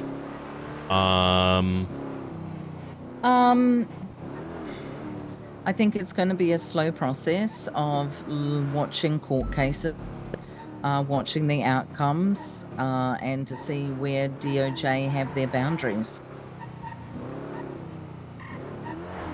Do you think someone might accidentally ever witness tamper? So here's my thought on that. Mm-hmm. From a PD point of view. Yeah. I believe it could be seen, some of the things that we do, as evidence tampering. However, because of the limitations on some types of things that we have, it could be seen that way. Yeah, like, yeah. You mean like, I don't know if we're talking about the same thing. We're talking evidence tampering or witness? No, witness. Witness tampering, I believe, can be borderline gossipers and tea-sippers. They don't realize that they're spreading information about maybe a suspect or a criminal activity. Man, have you seen that report recently of someone getting a statement that's accessible to everyone with a report? What do you mean? Man, let me take a look. Have there been any statements recently? Like a statement from a civilian? Let me see. Man, if I type in statement. If you type in statement, you're going to get 1,000 responses. Oh man, I wonder if there's any new ones.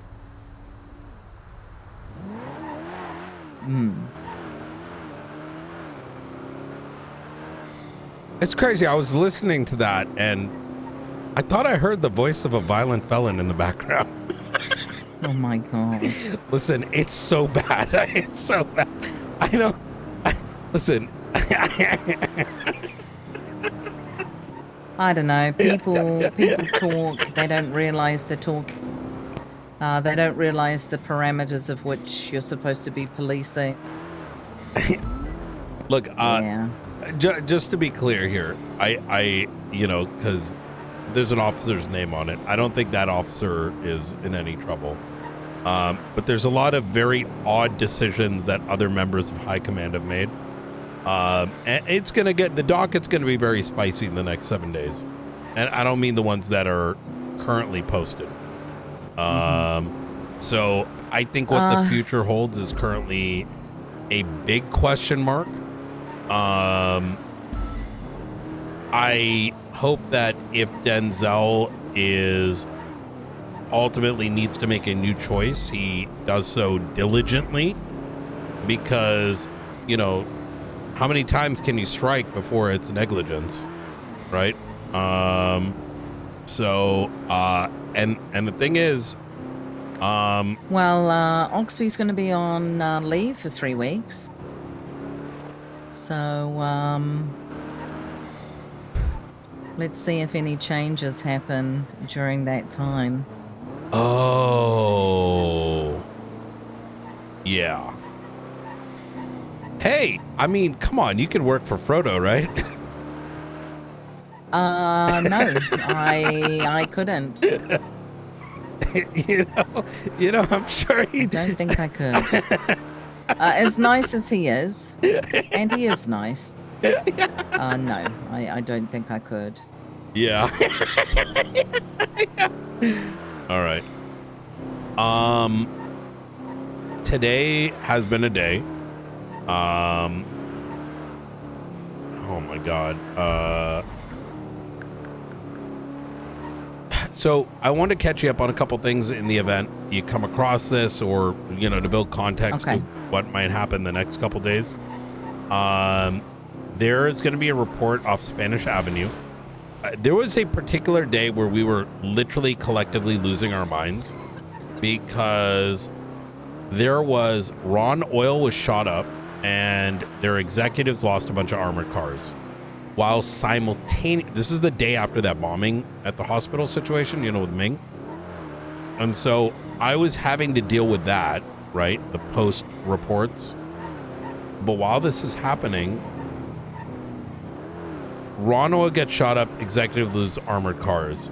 There's a shooting off Spanish Avenue. Turns out that it was a rental building by an ex-FIB agent and his bodyguards. They're all dead.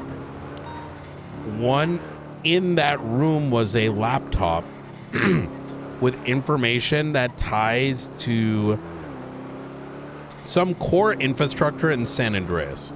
Now, what is unclear is whether or not that laptop actually had the information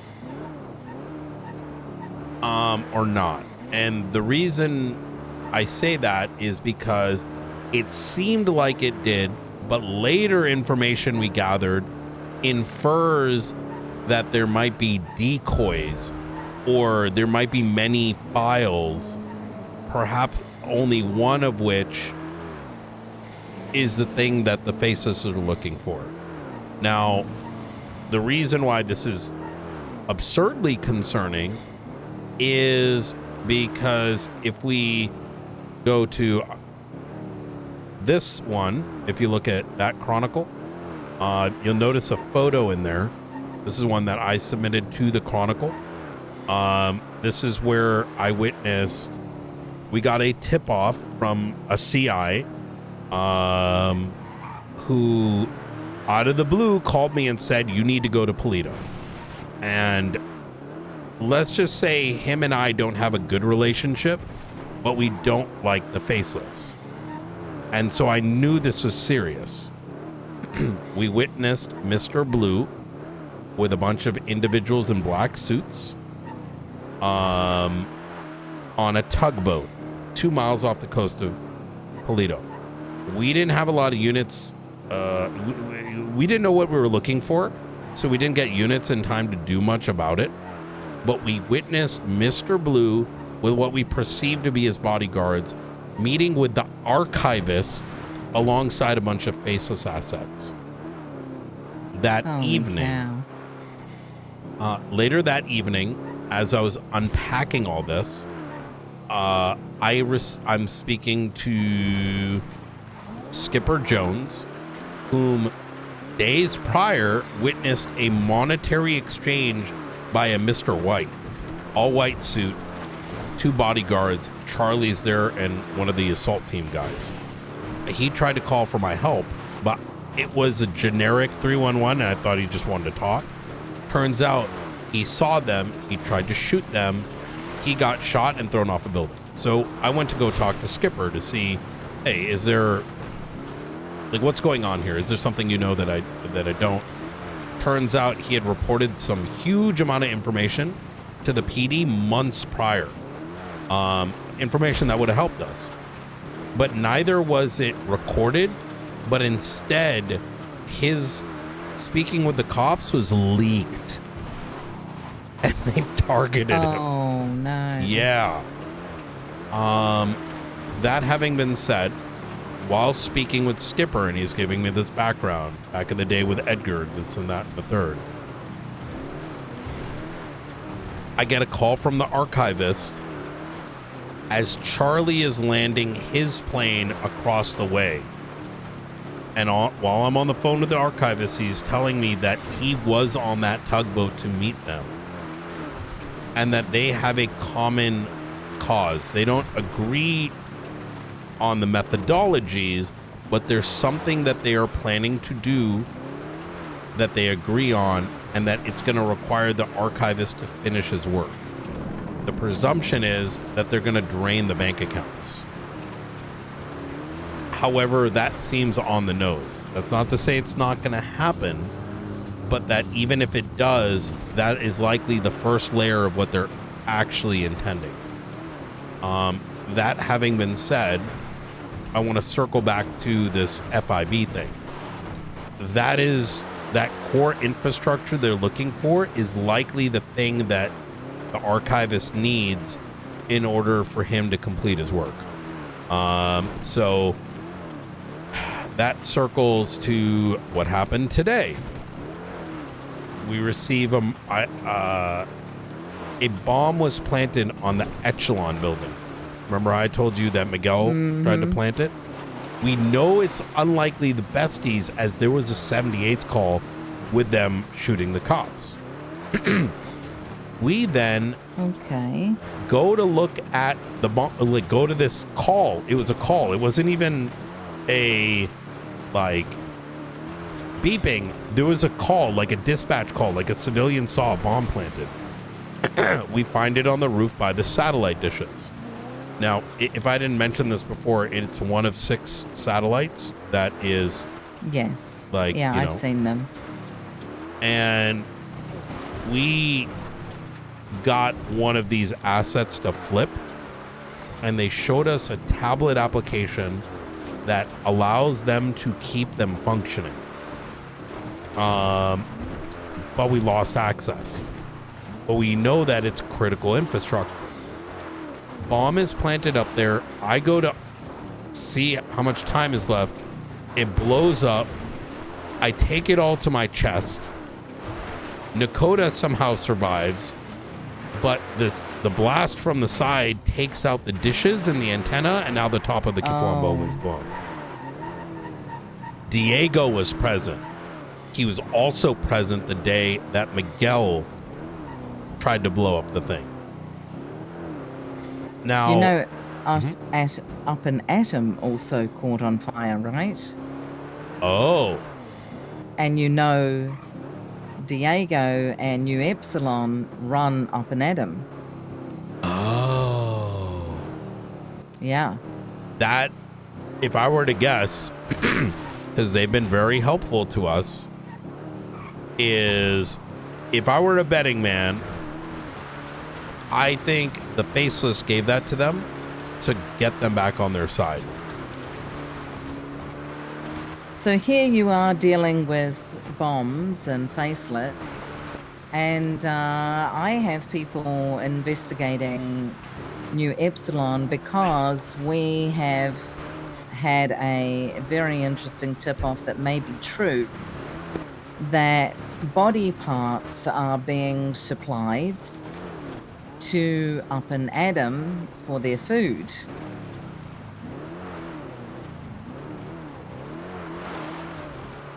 What? Yes.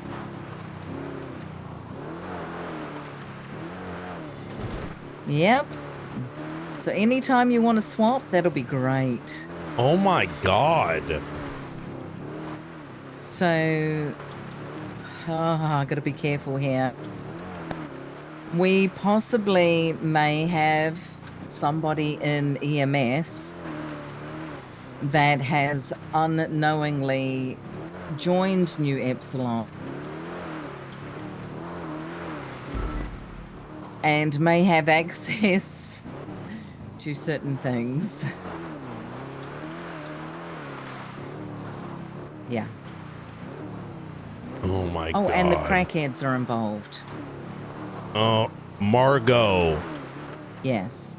Is it possible that Margot's fucking with them, or do you think it's like a... We have had probably about 4 people tell us now that at different times when they've gone to Up and Adam or they've worked there, that it is highly possible that we should investigate where the products are coming from. So yeah, feel free to swap at any time.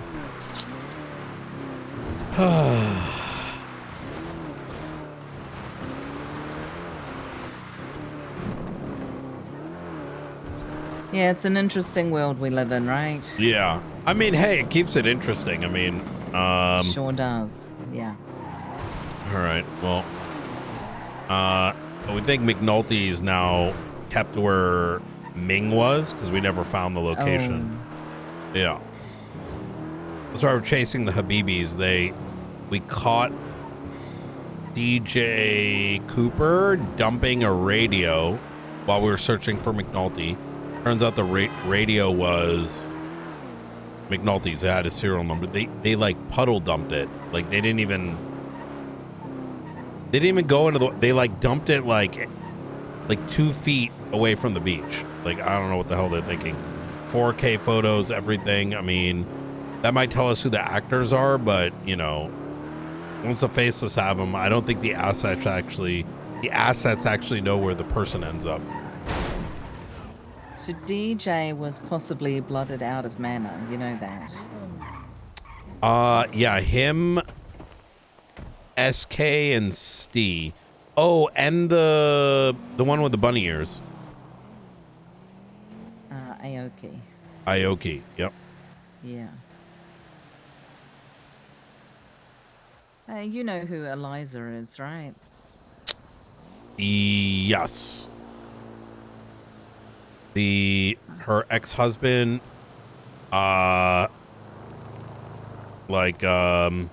something about her ex-husband. She was also the Daniel. Yes. He died. Is he so what I heard is like that was the guy that gave his donation to Edgar. Oh Correct. my god. Well, Eliza's in ICU today. We found her. Nobody knew she was missing.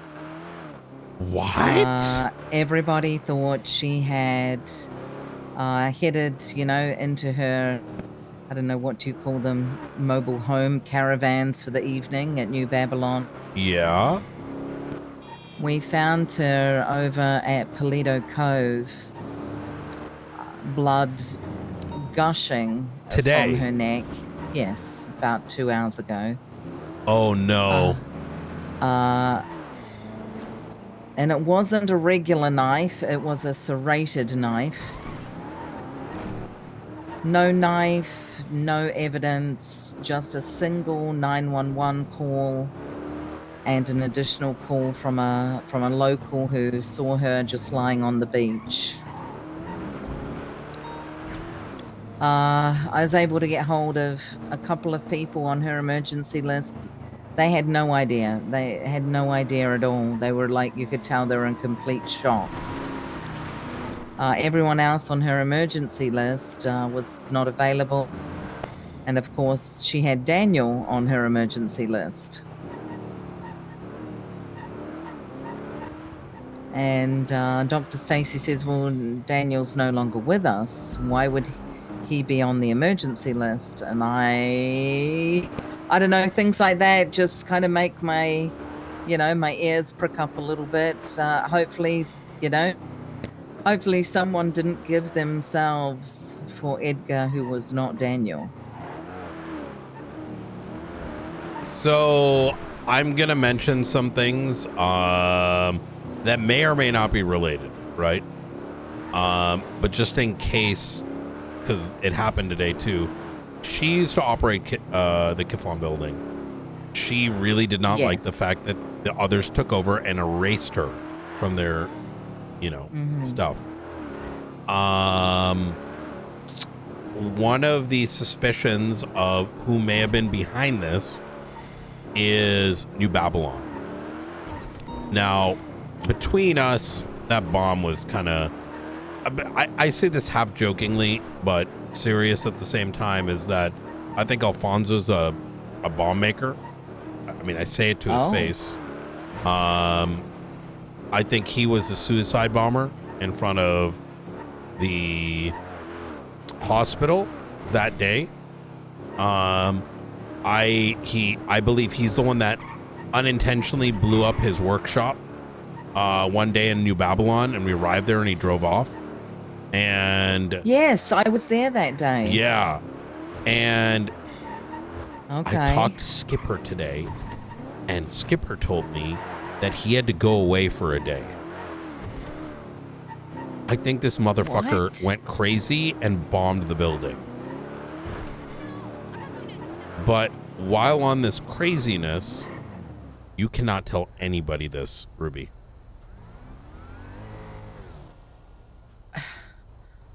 What the hell? I'm about to give you something that the marshals found today. All right? This is gotta kept secret, not for any other reason other than they can't know that we know. You get my drift? Yeah, I understand. While we were trying to figure out what was happening, we found Stargo's vehicle and the news people before the bomb went off. What? Yes. Stargo's vehicle was outside and we're like, what the fuck? Who tipped him off? Now Frank claims, yeah. Frank claims that he didn't get tipped off, and I'm pretty good. I'm good with interrogations, right? Like I look for inflections, not just the answers, but how they answer. And Frank didn't clue or give any. He's either a really good liar or I didn't catch him. But but I did ask him, did someone bring you there? And I don't necessarily think he's lying to me. I could be wrong, but I say that with like 80% confidence. But Stargo's vehicle was there too. Stargo, I think, was the third guy that worked at that building or at the newspaper. And his car was outside the Kiflon, like around the corner. That van then ends up, we're going to drive by it like nothing, like, as we're trying to relocate, the van was parked, or the SUV was parked there on the left. No. And we're like, what the fuck? Wait, what is going on? And At the as we're restaurant? noticing it, we see Lang Buddha and No. CJ go into that building, and we have 4K No. photos. No. Yes. Stop. You were telling me Lang still has access to his old restaurant? Yeah. Bloody hell. Now, at first glance, and this is why, and I told everyone on the radio, do not say a thing, keep it to yourself, because like the existence of that isn't like it's surprising, but not necessarily inference of a crime, right? Guy, like it's his, like, you know, old restaurant, things, you know, derelict or whatever, but it's that Stargo's car was at the Kiflon building, then there, and then they went inside. Now now mind you, they were coming from a different location. So I actually don't think there's a direct tie there, right? But I am pointing it out just as the events that took place. But what's got me messed up is Stargo. Where is he? Who is he? Was he the driver? And just for reference, I saw Lang driving from the direction of New Babylon and arriving there, and Stargo's vehicle is already there. So those, you know, I don't think they would have been the drivers, but it's still just odd, right? And then you throw in Eliza, who's got the connection between them. And this just could be one big web of coincidence. And it's missing a tying factor, right? Like, yes, we saw him go inside the, you know, in there. The same time we see a vehicle that we're tracking prior to the bombing. What's going on? So now here's the thing: is New Babylon is anti-faceless. We know they very much. Okay, I'll tell you my actual theory. Darkstone aren't the good guys. They gave Miguel Almerian the bomb the day they were going to blow up the Kiflon building. Delta One did. Sorry, just ignore my ping, but I'm just putting a couple of things together. Yeah. You said Michael Stargo, right? Yep. House in Mirror Park. Yeah, I mean, I live there. I see activity. Yeah. Okay.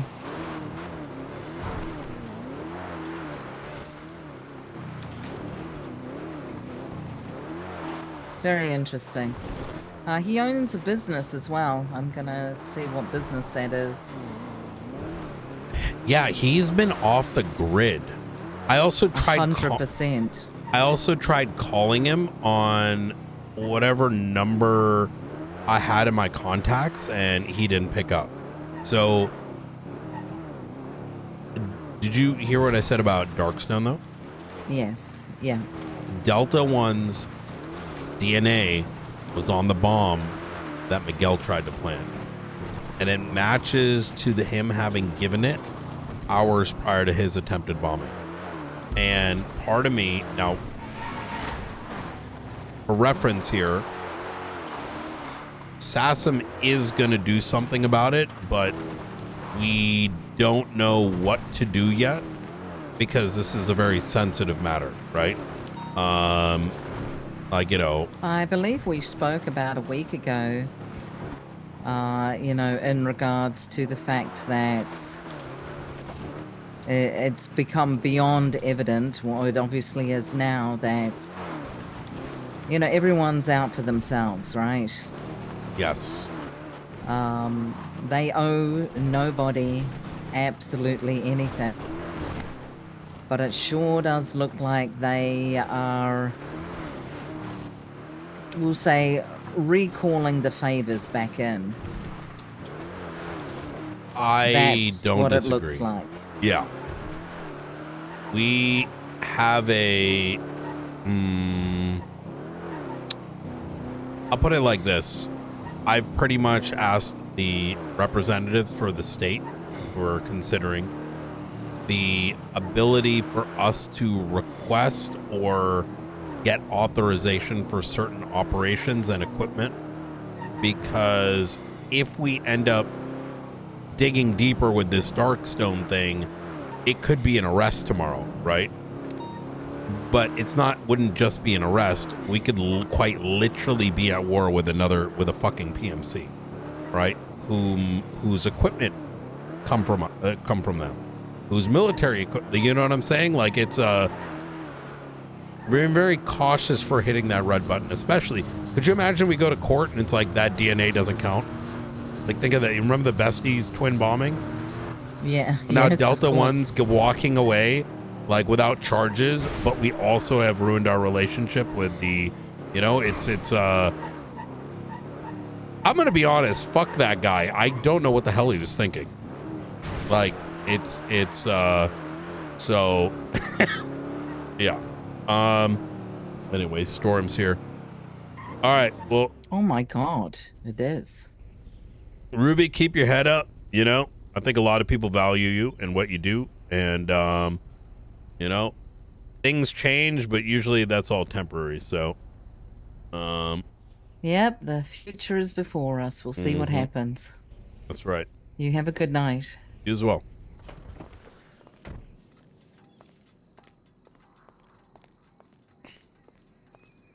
That was a good conversation with Ruby.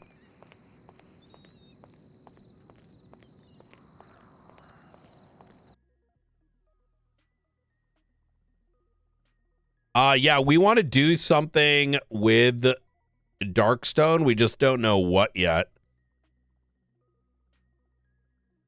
Because the evidence, we know they did it, but the problem is we don't have enough to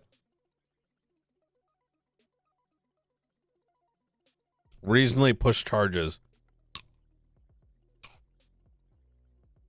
I know. Something might have happened today.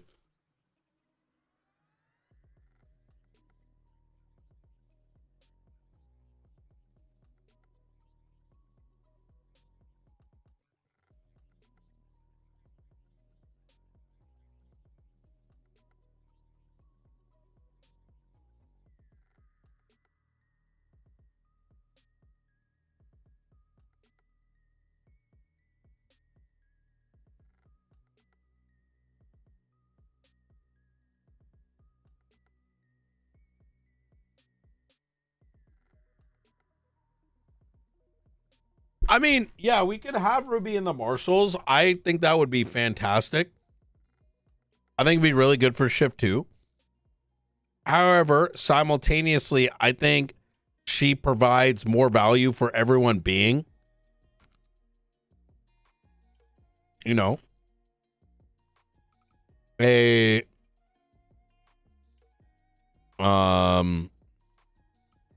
in LSPD.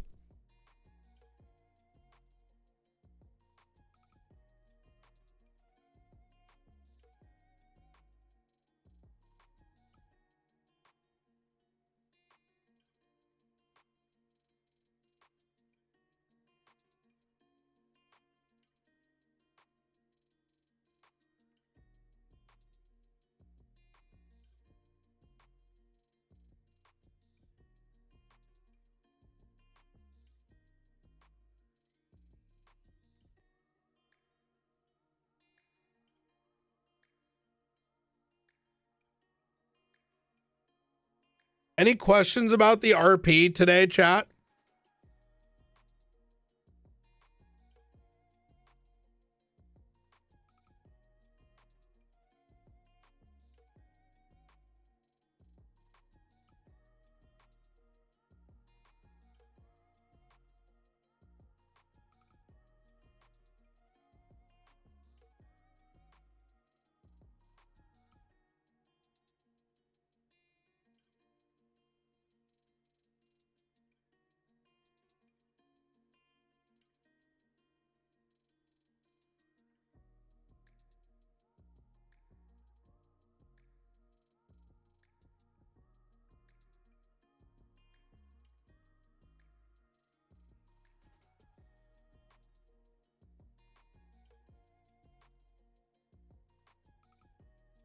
I maybe missed it, but is Brian keeping the fact that he's been inside the Rooster's Rest a secret?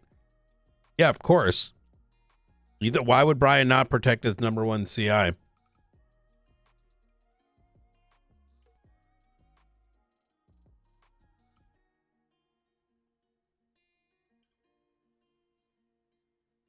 I'm sharing with someone that is actively going to be a huge boon to SSM to know something that is seen by the marshals, and her knowing this and just knowing it's like, you know, being investigated is good. But me being inside the Roosters is inherently irrelevant. I mean, here's the thing, right? Me mentioning I've been in the Roosters doesn't provide any police value, right?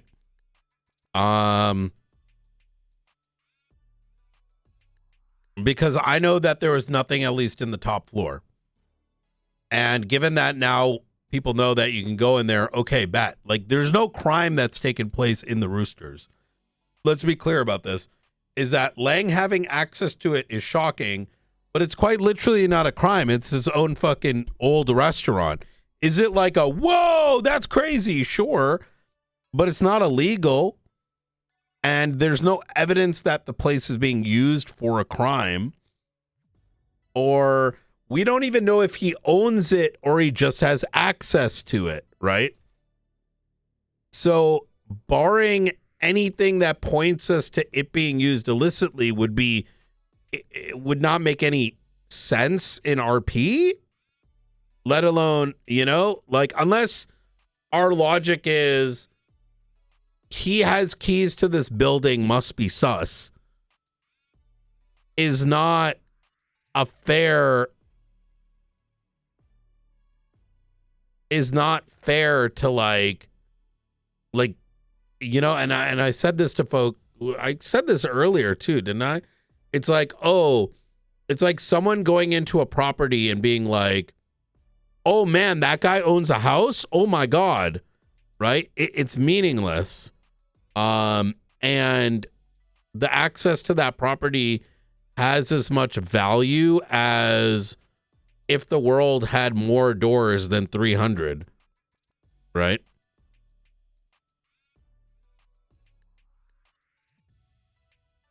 Like if someone went into another storefront, we're going to be like, oh my God, that's not a brown door. Oh, like it doesn't make any sense. Now, if there were reasons, now, is it good that we know he has access? Absolutely.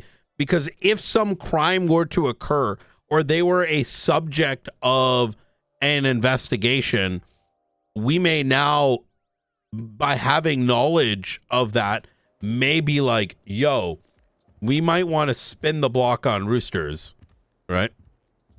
Oh, I think I've got to take a cough drop.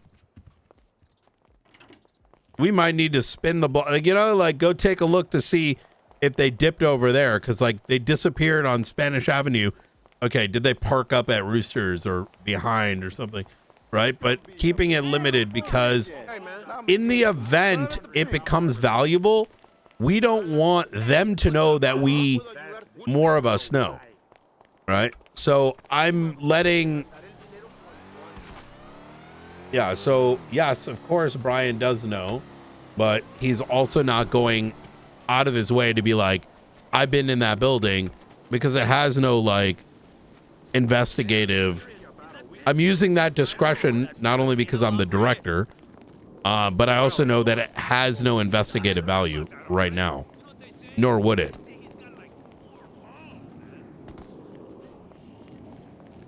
If anything, the only investigative value is like, yeah, you go inside and it's like a dusty restaurant, right?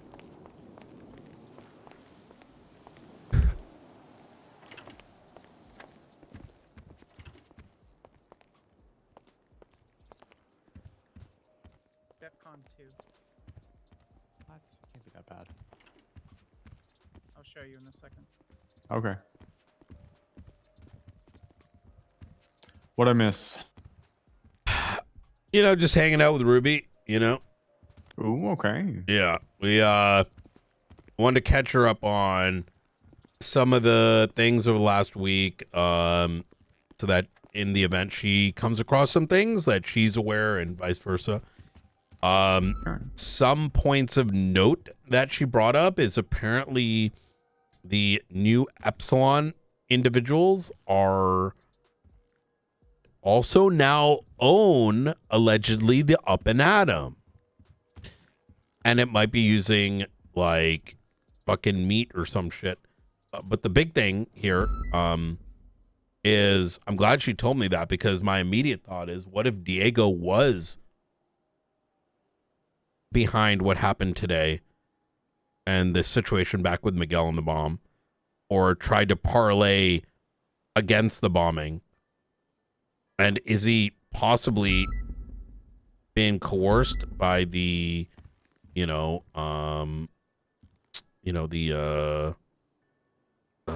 faceless by being given the Up and Atom? I don't know. I need to go grab the burner because they called me on my direct phone. So. Okay. I'll be back. Yep.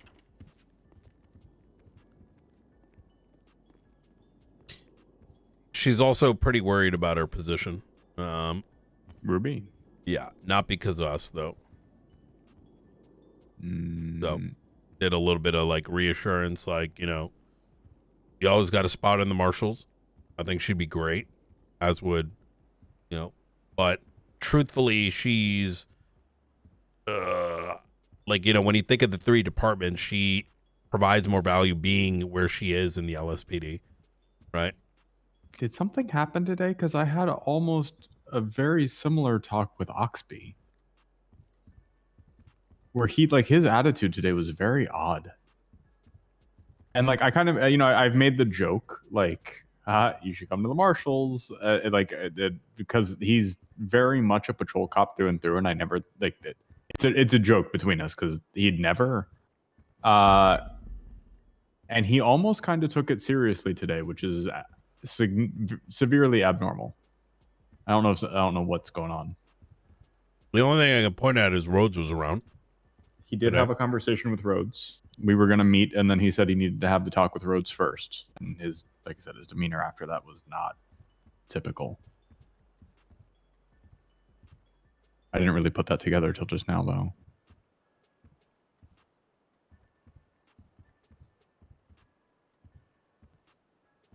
Yeah, I'm being caught. I didn't want to dig too much, but listen, look, I think it's a simple fucking shift one. High command is fucking brain dead.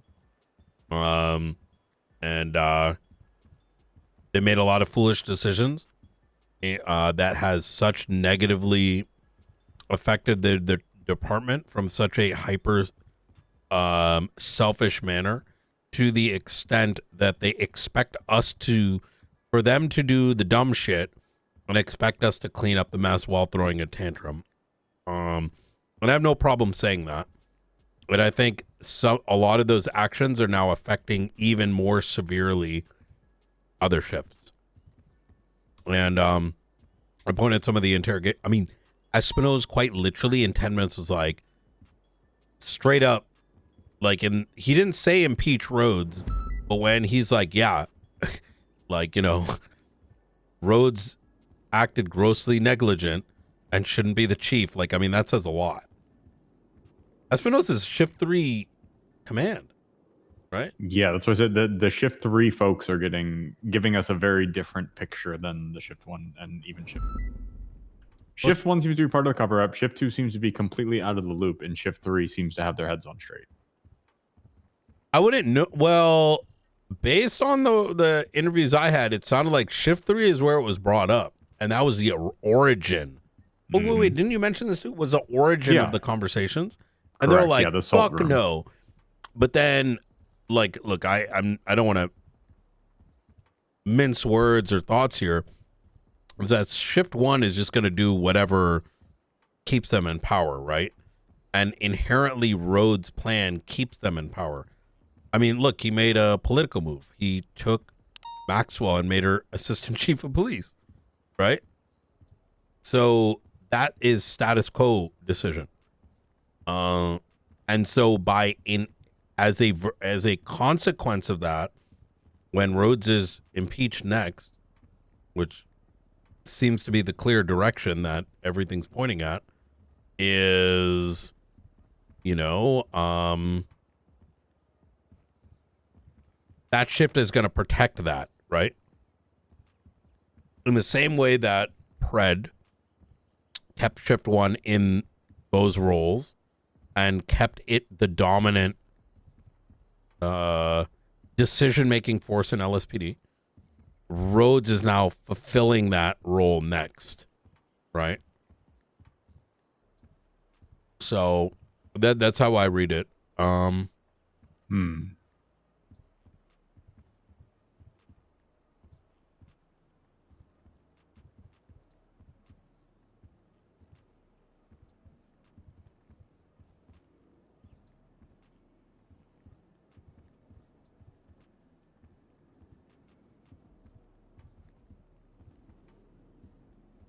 All right.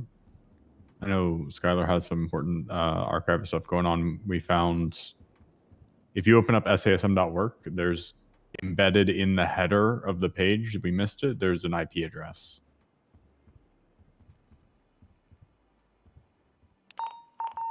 How?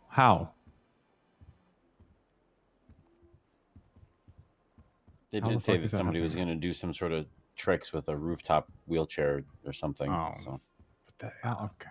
no, I'd be alphas, but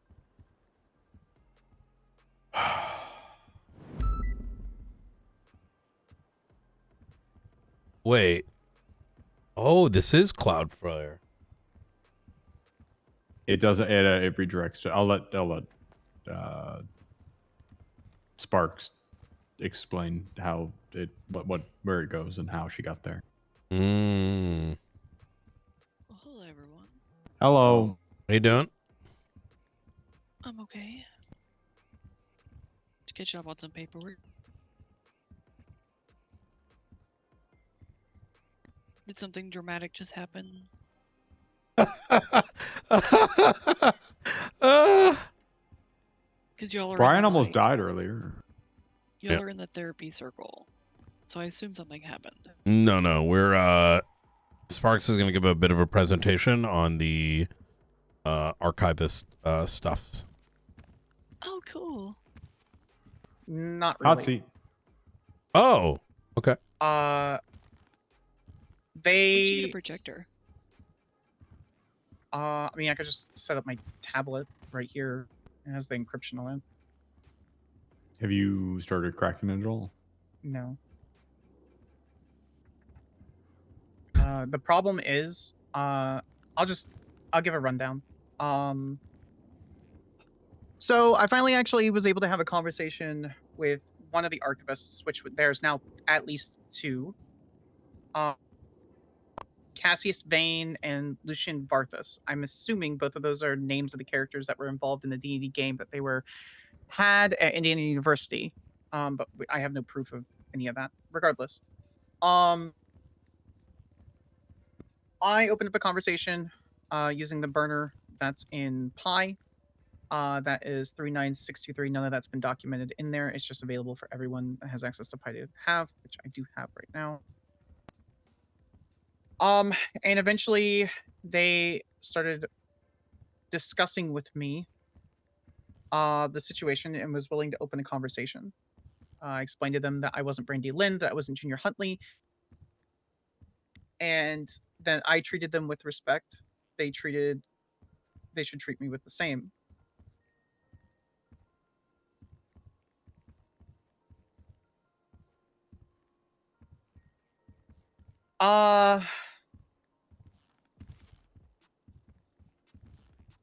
They stated, and I quote, wrong phone. I said I wanted to have a conversation. I wanted to build rapport.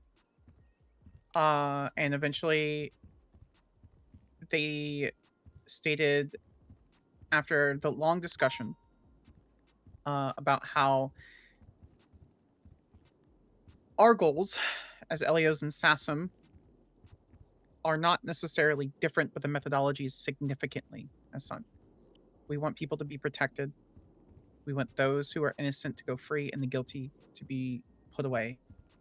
We don't want people put in jail for false pretenses. But the methodology behind it, how they do it, release of private records, attempted murder. Those were lines that we're not going to cross. So eventually it leads to a text message a day ago. You will have one opportunity. You will need to earn that opportunity. We will inform you of that opportunity. I stated, I will be prepared. I will be ready. An opportunity is all I can ask. When that happens, all I ask is I'm given notice so I can bring a team or let me know if it's solo. Thank you for the opportunity. They stated, you may bring a team. You may collaborate with whoever you like. You will need time to make preparations. That was a day ago, mind you. I said, I understand. I will get a team together. And then sometime fucking today, they state there's only one requirement. You must bring Brittany Angel. It took me a while to kind of grasp at that. And I said, why is bringing the Chief Justice a requirement? They state, the test isn't whether you can act alone. It's whether your conclusions hold when witnessed. That standard is higher, not lower. I've spoken to Director Knight about my theories concerning situations with Angel, Norman Adams, and Denzel Wallace. Does anyone here know what those theories are? No. If I could, just so I don't forget, and it's Yes, late. sir. Angel received text or a call today. I asked her to record them. I'm not sure if she did. This is in the middle of a bunch of other stuff, and she mentioned a whole lot. She was relaying information that just, to put it best, was confusing. I sent her an encrypted email to talk about some remote helicopter thing, but that was bait. Me and two other members of the Shift 2 field team were going to have a conversation with her concerning the previous text messages, and with the archivist. And according to the report that Historian moved over to Pi, we were going to ask to consensually look through the text messages between her and the archivist to see if there was any other information. I think Brittany Angel is a sleeper agent for the archivists.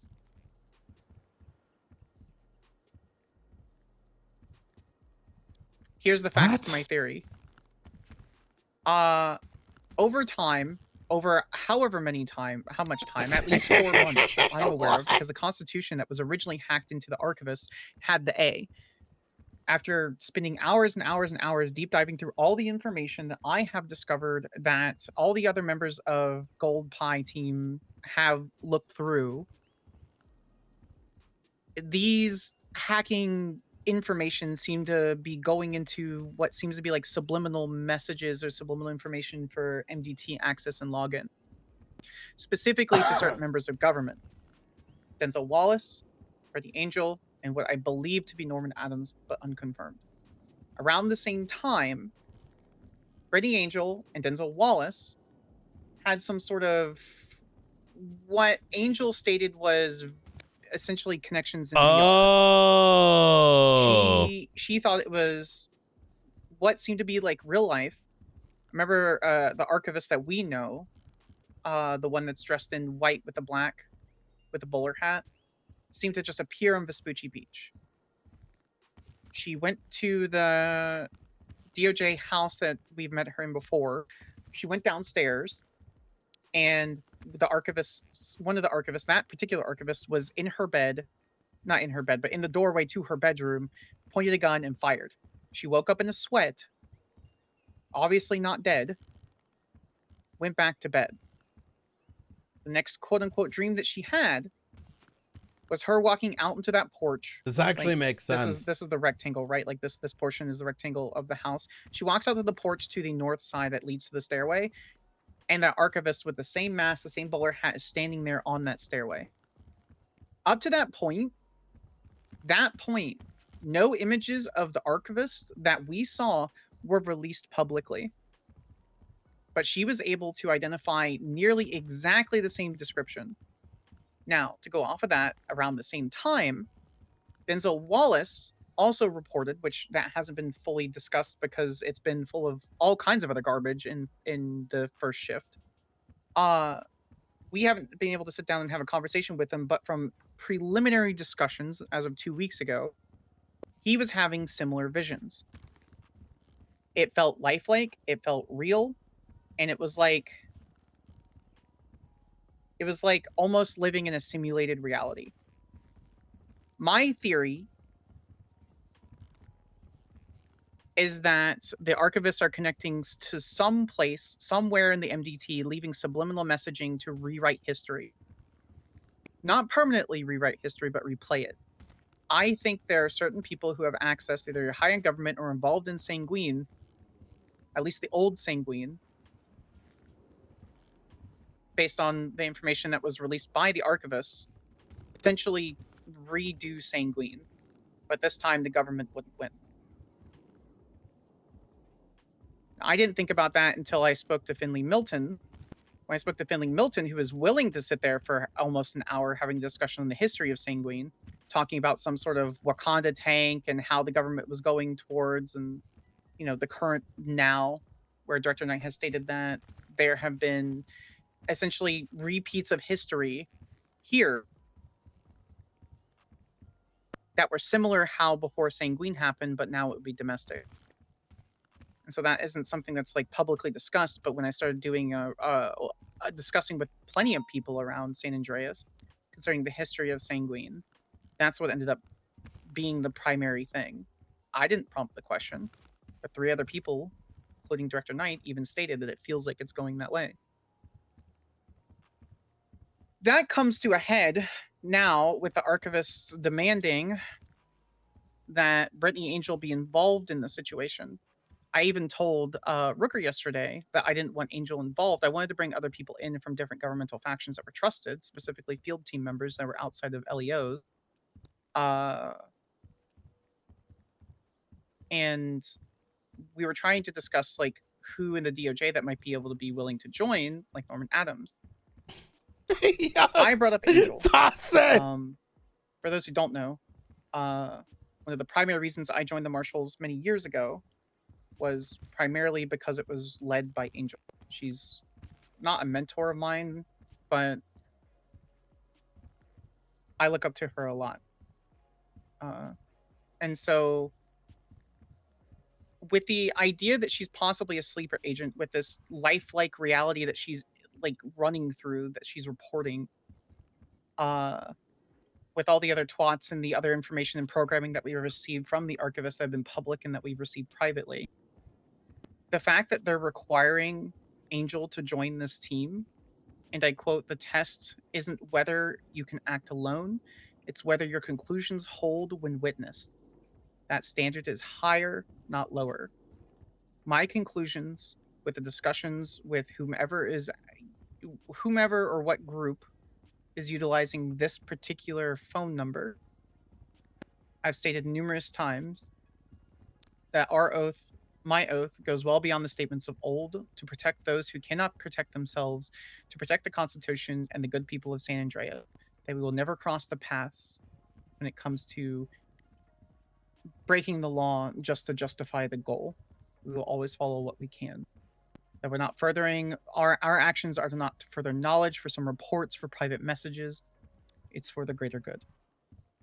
And so now they're challenging us concerning this greater good and those decisions.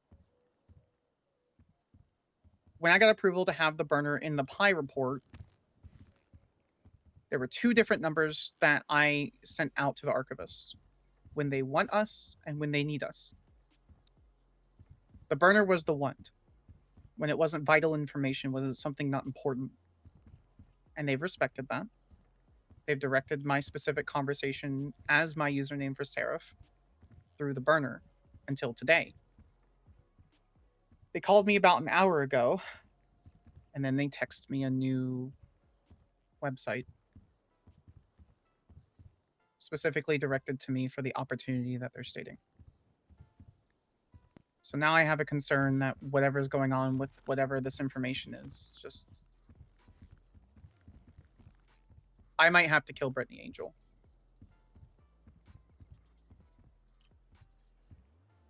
I'm not taking that. Well, that escalated quickly. I'm not going to pull that trigger unless she pulls the trigger first. That's Brian's mom. What the hell just happened? I don't. If she's a sleeper agent and she's part of whatever this group is, whatever is going on concerning the situation with the archivist, and she's required to be part of a team as some moral test that they specifically state that we're not supposed to cross that line, because that is the harder decision. You're saying that he's asking you to meet up with Angel, for you two to meet up for something, right? Some activity, let's just call it. This and opportunity on the website they sent, yes, sir. And that this activity you're doing, well, he's asking that you two meet together physically, right? I presume, yes. Okay, Because so that was part of the discussion before. Are you saying that you believe that when you like both meet up, that you might be put in a position where you are having to either get shot or get shot by her because he may tap into her again? Specifically, going over that line, because that was the line we discussed, they state the test is not whether you can act alone, it's whether your conclusions hold when witnessed. Specifically, those conclusions being that we're not willing to cross the line concerning a shot. When Blunt was shot, and I discussed that. Let me scroll up.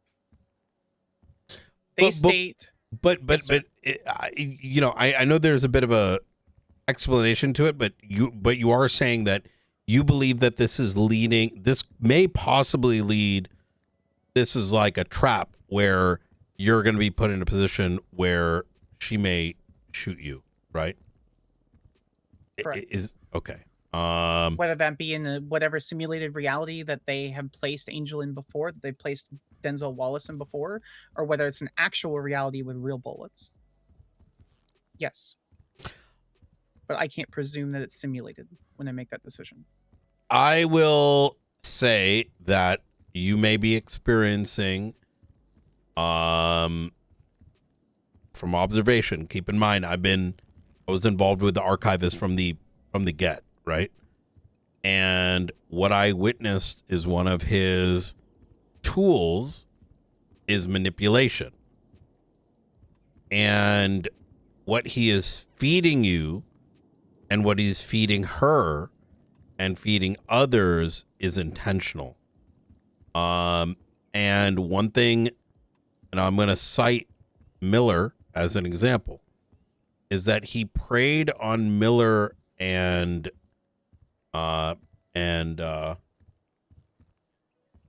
what's her name? Brandy, by putting things into their heads to make them think that everyone else working the case or that was involved was doing something. He was pitting people against each other because this organization is very manipulative, and it drove Miller insane. And the reason I'm bringing that up is that I want you to caution that some of the things that he is telling you, or some of these riddles or whatever, can be very much bullshit. And absent you speaking with Angel and going through it, there should be a presumption that there shouldn't be any fear that she might do any of these things. But I know she's been trying to communicate to me to forward to you information that I can't comprehend because it's like third hand. You know what I mean? Like, she's trying to relay to me what she's being told on the phone or text. It's just, it doesn't work with these riddles or whatever. Right.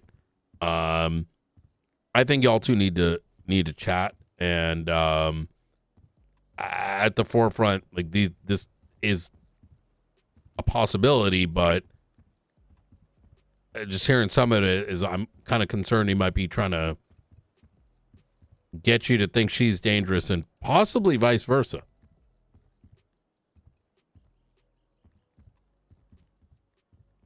Just to be clear, Mhm. I'm not actually trying to kill the Chief Justice. No, I know that, but even the presumption that, so okay, did he dump Denzel into some sort of VR thing? Yeah, I believe it. Did he also dump Angel into some VR thing? Absolutely. I believe it too, because I saw it happen with I didn't see it happen with Denzel, but there's enough evidence and based on where he was taken to where he ended up, I believe it. However, you could be dumped into that VR thing tomorrow. I could be tomorrow as well. And so what we are able to do functionally together may not, like, what I'm trying to say here, Sparks, is who's to say that I don't get thrown into VR tomorrow, right? We need to find a way to garner. I think y'all two need to. I think there's information that she has that you need. And Yes, sir. I'm aware. Yeah, and that might be part of the test. You have to work together to beat this guy, but he's trying to drive you apart and sow division between the two of you. When overcoming that division and working together is the only way to succeed. I've taken that into consideration. I presume that they're all lying to further their own goals. Why wouldn't you? A member of some high-level state agency with significant access to plenty of different things. Yeah. Why wouldn't you abuse that connection when they seem eager to have that conversation? I understand. I take in the warning, but I advise that has already been considered. I will be clear on my intentions with that. That's why there's a team and not just me. The fault with Miller and Brandy Lynn was that they only did it themselves. They don't have people grounding them. They don't have a team that's working with them. Our team is, between field members and everything, we're about 8 deep. And if Angel's required to join, that's 9. Okay. Who's on this team? Just offhand. So there are members that have access to Pi, which are mostly marshals. I don't believe there are non-marshals. It should be Operation Moriarty. What's the report number? Just so I have a 39813. So this is so this was what's the yellow? Okay. So that is the current one. There's also the archives, which is 34345. That's going to be the more updated one. Oh, it's not actually. Hold on.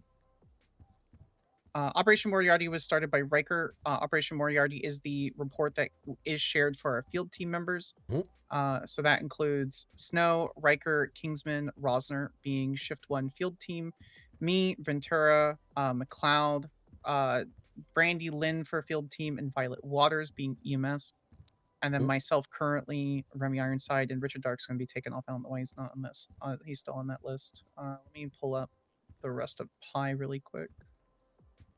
Should be the master report for Pi. Okay.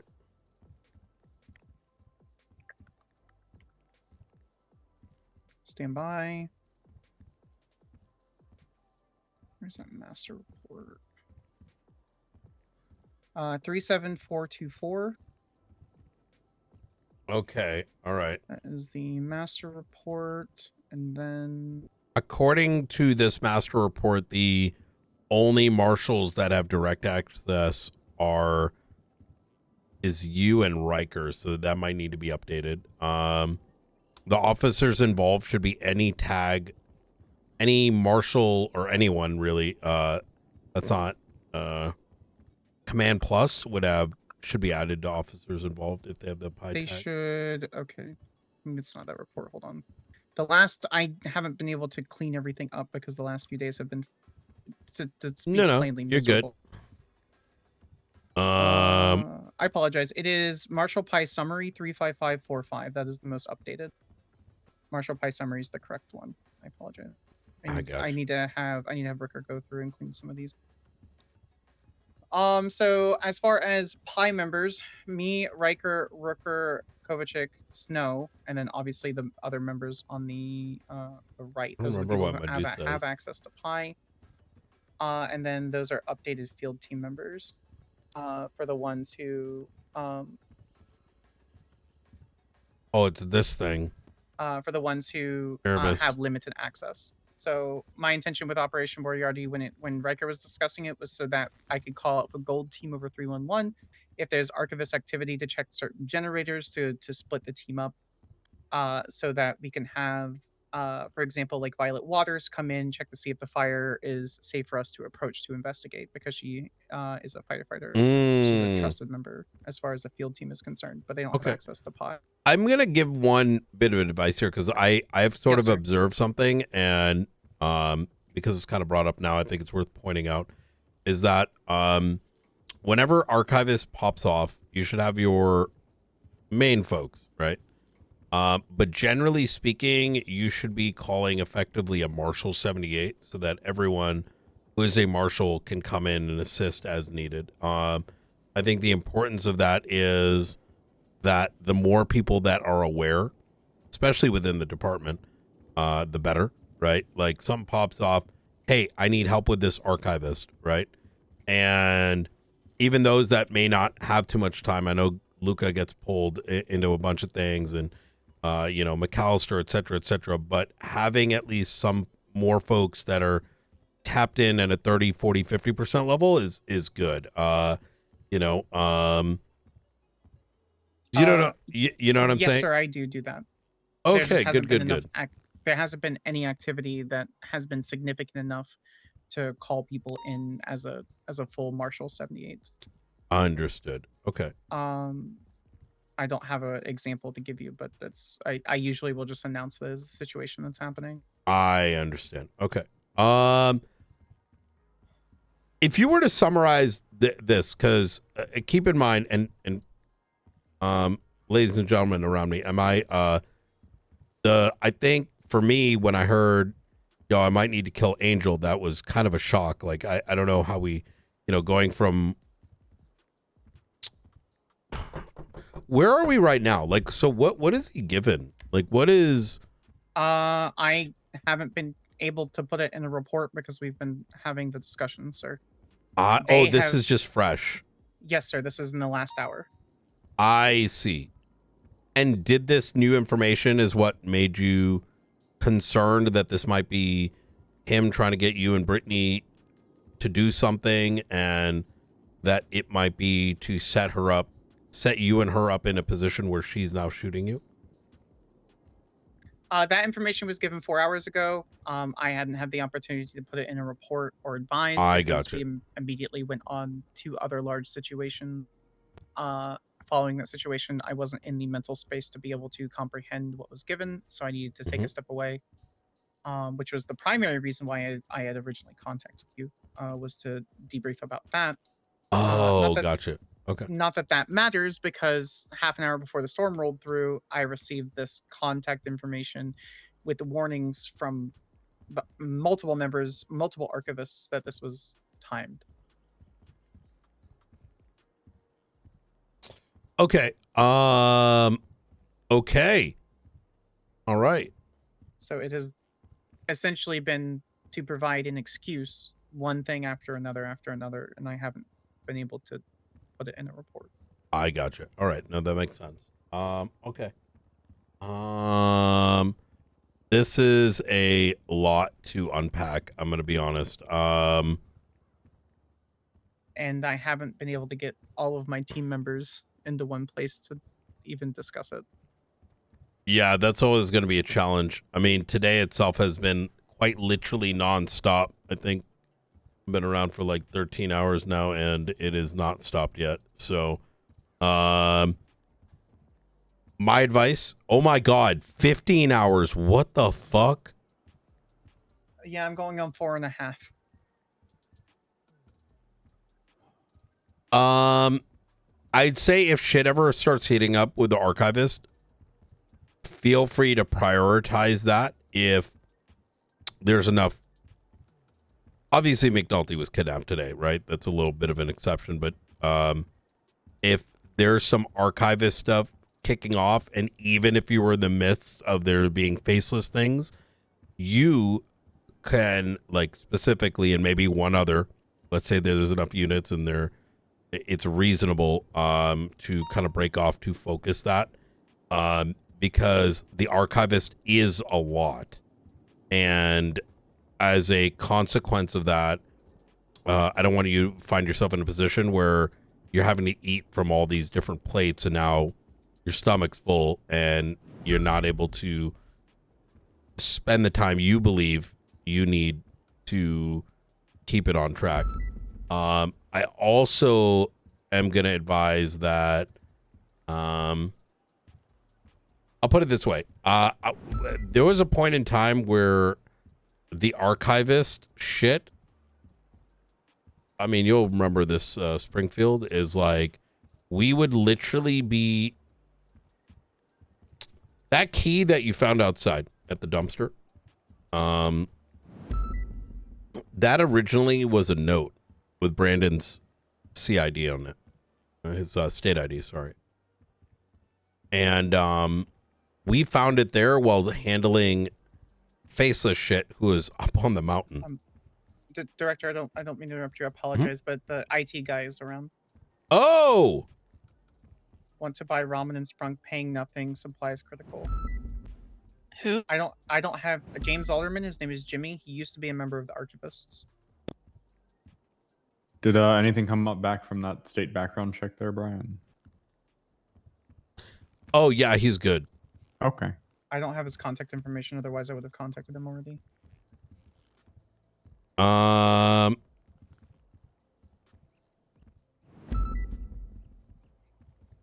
go down to Senior Buns and make some sprunk, and he'll probably just be attracted to it and show up here.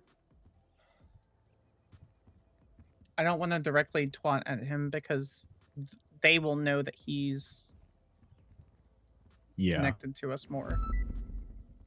Yesterday, the day before, he commented, he twatted out that we were slow at hiring and that no one had contacted him in 2 weeks. So I don't know if we can get Jimmy's contact information and put it into Pi, or I don't know what you would like to do here.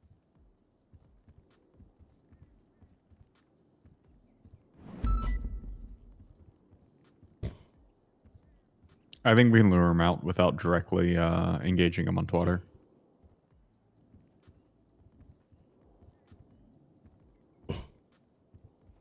What do you want to focus on first? Do we want to try to get him first, or do you want to try to crack this thing He's first? a priority. He's a living human being, to be honest. He also needs to move our website over. I didn't get a chance to look at what you sent me, Blunt. I don't know what that is. Okay. I'm assuming that's the work website. Yeah, but it's an IP that goes somewhere. Oh, God damn it. Yeah. What? This guy stole ramen from a 24/7. What? That's what I'm saying, sir. Is I don't. 6 to 7 years ago, though. So. Oh, okay. Well, yeah. That's. And it wasn't in fine. San Andreas. All right. Thank God. Oh, I couldn't All give two shits. I don't know how to get him here. Like to communicate him over here? We don't have his contact info. Oh, I don't know either. I was talking to a state correspondent. Oh, fuck. Let's see. Who can I use as an intermediary that wouldn't be... Have we checked at the 24/7? Gabe. Any of the 24/7s? I mean, we can. I feel like that's a waste of resources, though. Yeah, but there's one like right down the street. Okay. For those who are awake enough, let's divide resources then. I need someone to go to the 2 senior buns. Blunt, you said you were willing to do that. I gotta go to sleep, otherwise I'm gonna pass out. Yeah. Yeah. Yeah. All right. Okay. Blunt, can you go to senior buns? Yeah. Kovacic, are you gonna be around? I mean, I can be around if you need me to. Can you just go down to one of the 24/7s? Oh, I got his phone number. Down south side, director. Well, I only know because he just he just texted me. Did he apply on the application? Better be good. Hey, I am running critical. We got ramen up here at the observatory if you want to come on through. Oh, you have ramen. You have I do. ramen. How much ramen? We have to talk about how much. I only have 24 packs remaining. Everyone's a okay. Well, we've got one in the in the shelves over here. So, are you baiting me? Are you baiting me? No. I made sure it was nice and packed. We don't actually eat too much ramen over here in the Marshall. So that is the nectar of life, director. Yeah, it's a good shit too. It's the what the fuck is it called? It's the one that comes in it's got the black package and it's in red. Oh, Shin. The extra spicy one. You have the extra spicy one? Yes, the Shin. Yeah. You hear that? That's the alarm going off. Yeah. That's a 10 bell alarm. All right. Hey, come on down. I wish I could. And let's have some ramen together. Well, we'll get Luca. Can you get some ramen going if you don't mind? I think there's cups literally on top of the microwave right now. Okay, I'm gonna start boiling water. All right. You will be there. All right. Shortly. Do we have a bed? Am I hired? We didn't even know we were hired. We just having a conversation over ramen or what? We're going to discuss that. Yep, upon your arrival. Yep. Fine. All right.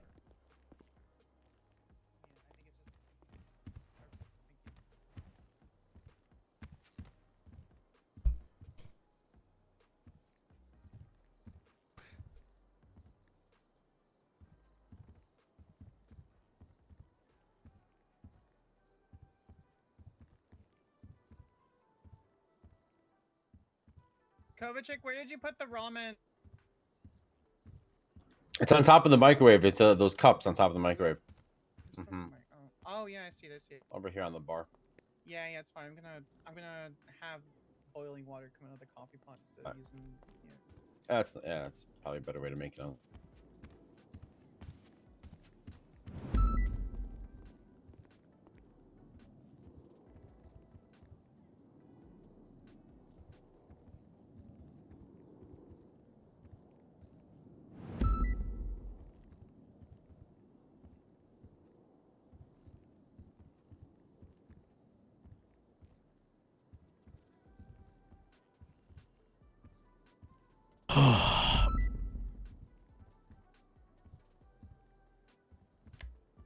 Oh my God, what time is it? Okay. It's not late enough. You're fine. I gotta wake up early tomorrow. Not early, but I gotta wake up on time. You know. You know it's gonna be worth staying up. Nope. Yep. Plus, I got my shift 3 command on duty. You got the Springfield. You know, it's my relaxed time. You know.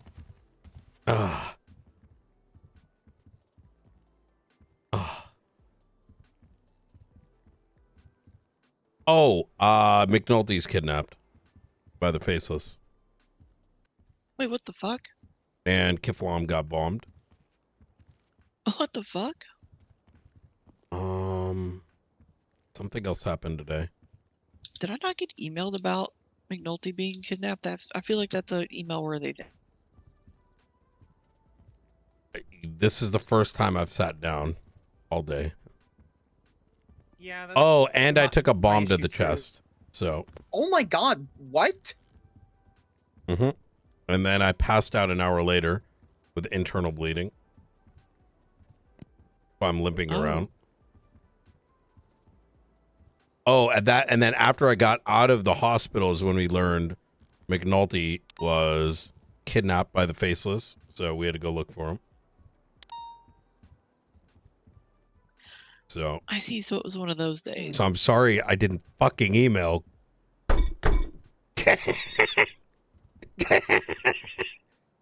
Sorry, I shouldn't take out my anger like that. Jimmy's here. Yeah.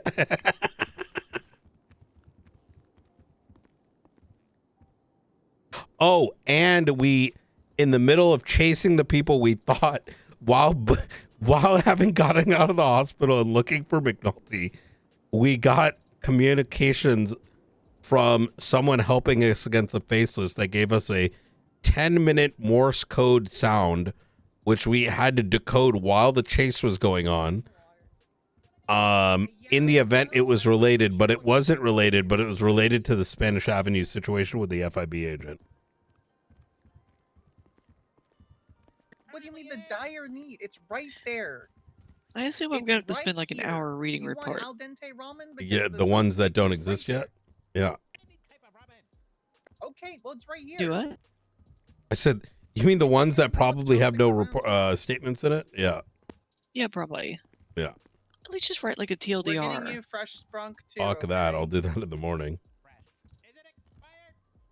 No, that's the exact opposite. Jimmy, that's the exact that's exact. There's 2 bottles in You there got the now, you but got the half damn are going down TLDR. to the senior buns and getting it fresh from the tap.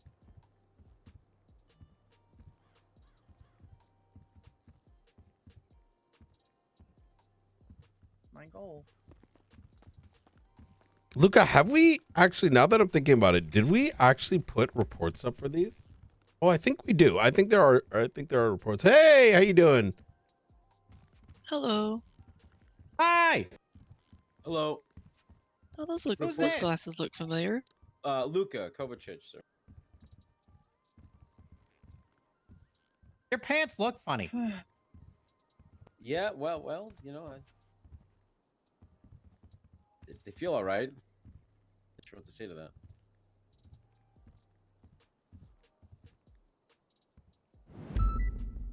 that. Reports up for what, Brian? By the way.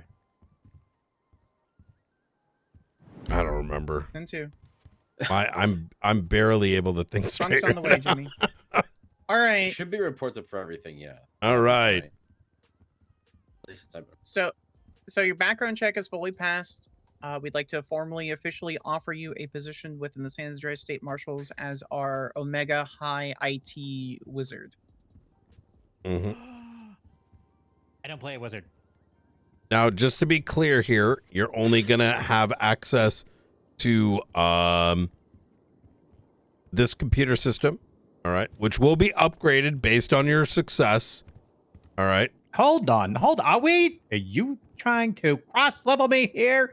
I expected a power level. Well, we got to see you in action first. You know what I mean? I had conditions for employment. Bed. Is that still in the picture or not? Yeah, we got a bed. That is the most important element. Touching grass is not an option. Do you need us to move the grass that's there? I mean, it's nice plants that give you oxygen. That is not grass. You want to take a couple levels in Druid?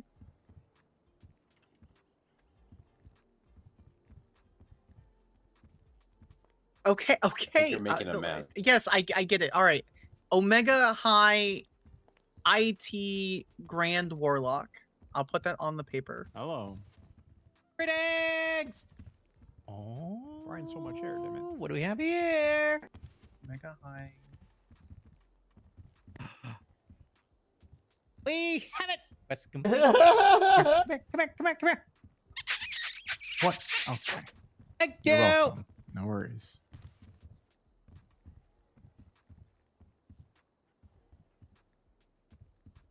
All right. What do you need?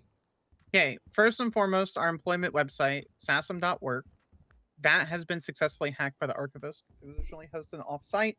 I'd like that moved to somewhere in-site or on-site with a fail-safe where if someone tries to bypass anything beyond what is already there for hiring, that the server itself shuts down for whatever given amount of time. Plus whatever other fail-safes you recommend concerning that website because it received private information. All right, that's doable. Okay. Secondly, and this is more for everyone else, if you could double check any sort of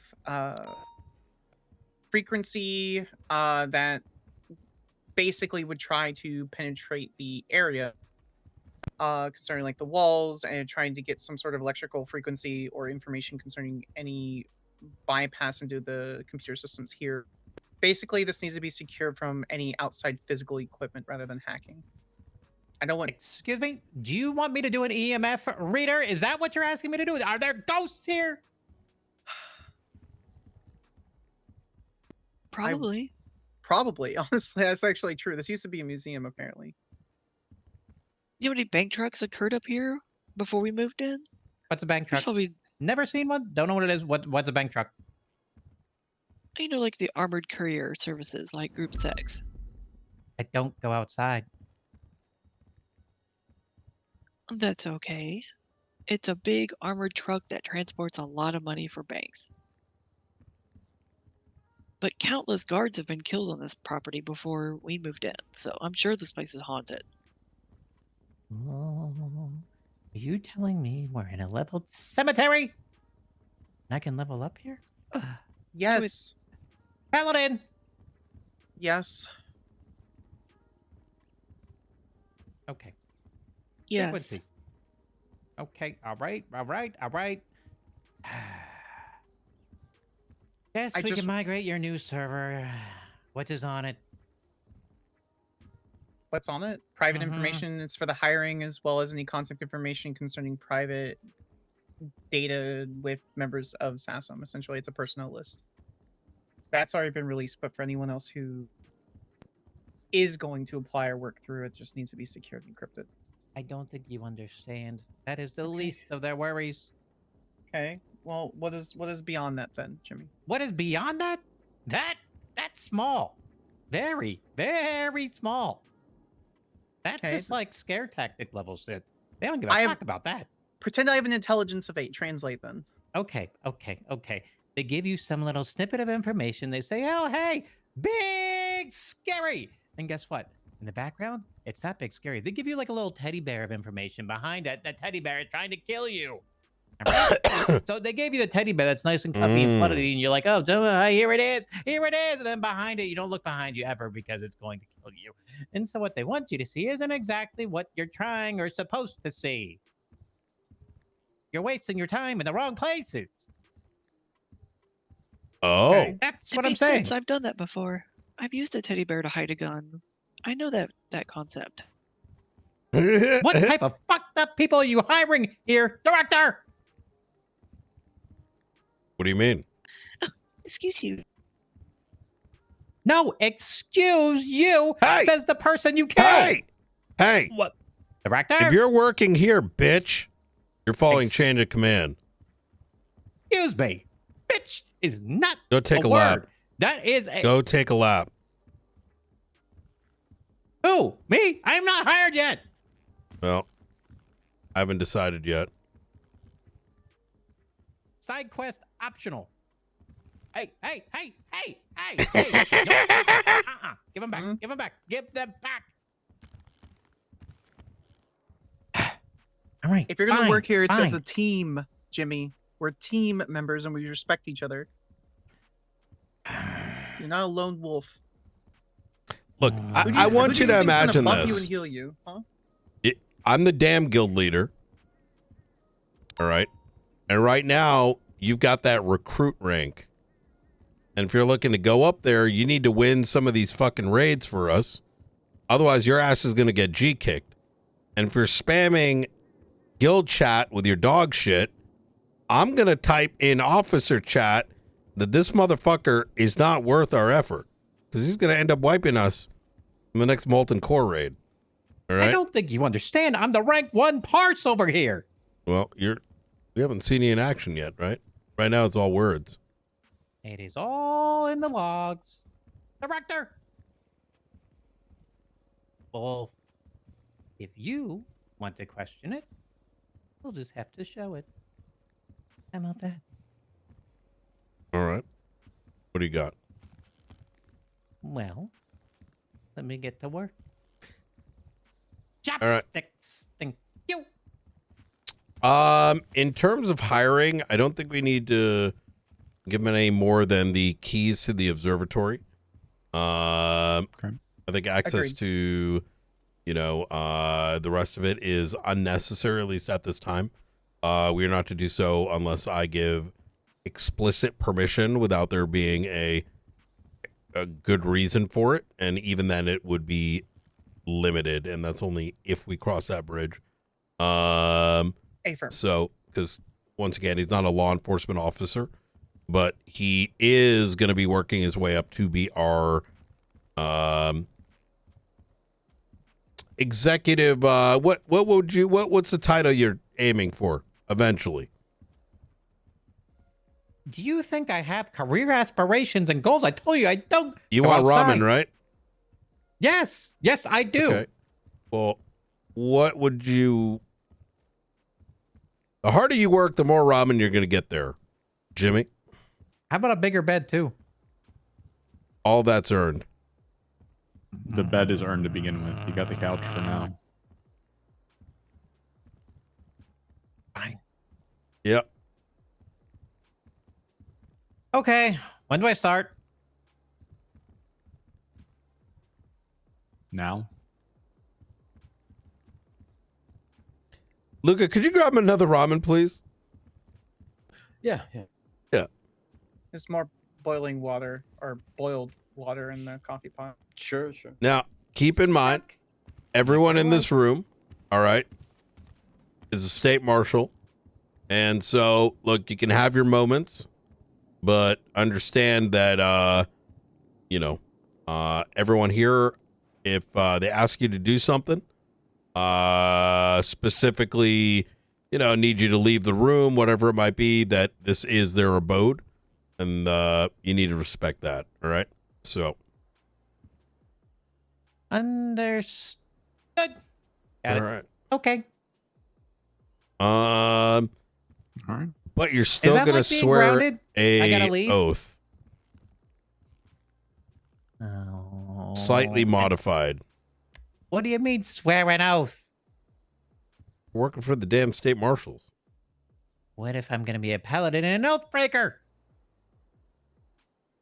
Well, you can do that outside.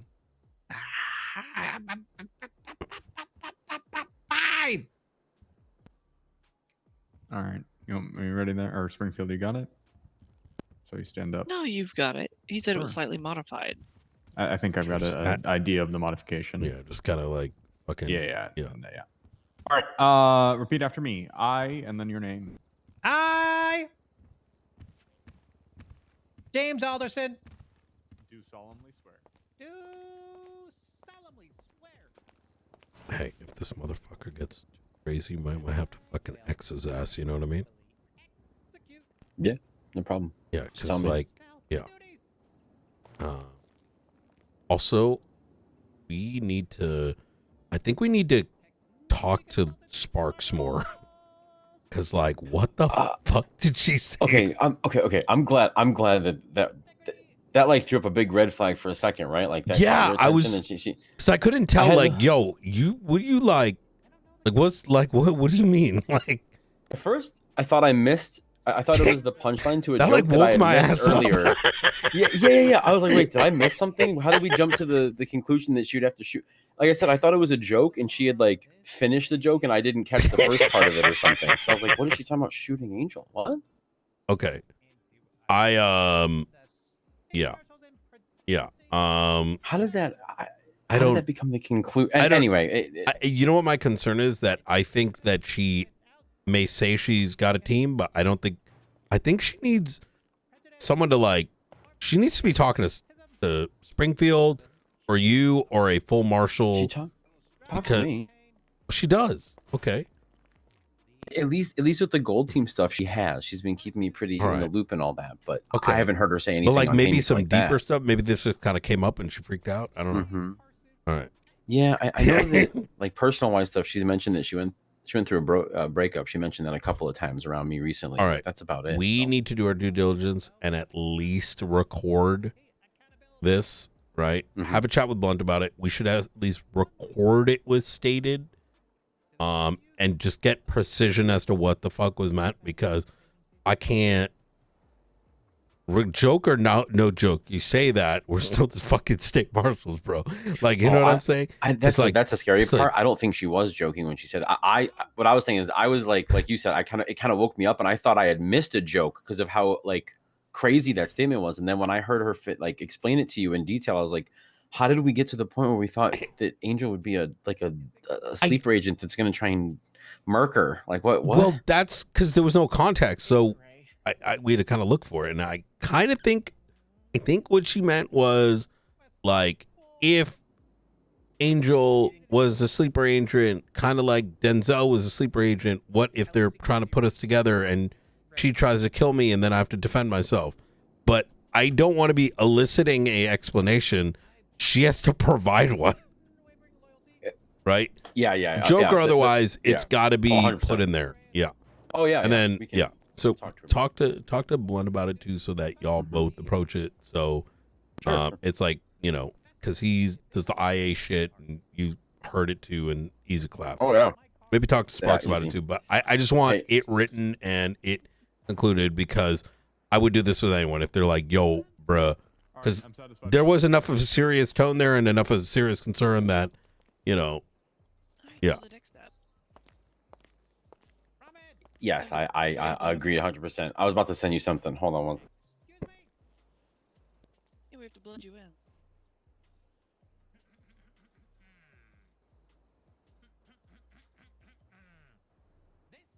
There we go.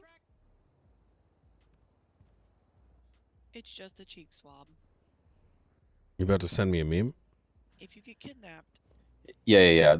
I'll send it to you in a second. I'm trying to find it, but you know how Brian keeps putting, or not Brian, The how fuck's Brandon this guy, keeps. Jimmy? Who? Never mind. Jimmy. You know how Brandon put that fucking stupid shit on Twitter about the people kidnapping that guy in the van? Yeah. That was the upgrade part. You go small bed, medium bed, twin bed, queen bed, king, California king. Now this is one of those things that only Brian can do. I wish I could send this to him. I was in a text, but I can't get away with this. Who did what? Oh, I'm saying, so Valentino, he's taunting us clearly about the McNulty thing with those the kidnapping thing on Twitter, right? With the gif of those guys. I was gonna say I would love to send this to him, but I know this is one of those things that only like Brian can do. You know what I'm saying? Like, you know how you're like, yeah, stay off of Twitter, that kind of thing. Oh. But next time he does that, if he does it, just send him that. and that's why we need your DNA in case you inadvertently becomes out there. We need to be able to find you.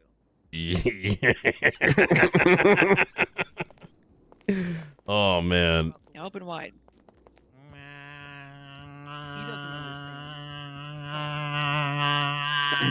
He doesn't want to go outside. Why would I show him the wormhole? I don't know. We'll use it as a He's a fantasy guy. Ladies and He's gents, not fine. I'd love to stick around. I think y'all got this. My ass has been awake for 16 hours, so Yeah. Sounds good. All right. The director will speak tomorrow. All right. Y'all have a good night.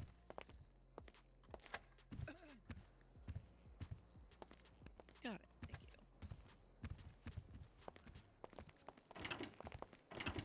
Oh, one thing.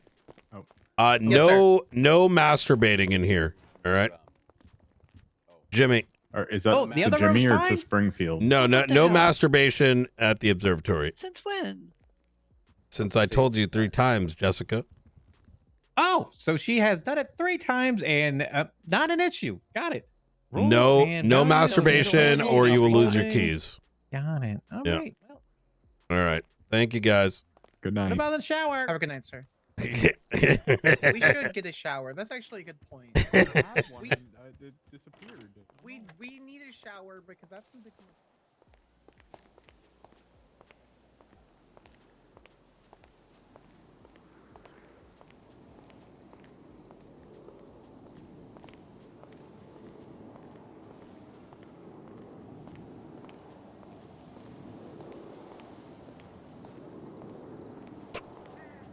What just happened? He's an IT guy that's going to be in the observatory.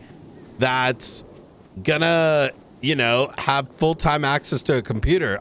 Brian needs to make sure this guy's not cranking one out. Like, we bring in imagine we bring in a fucking faceless asset, right? And a faceless asset, and we're bringing him in there for interrogation. This guy's cranking one out. Like,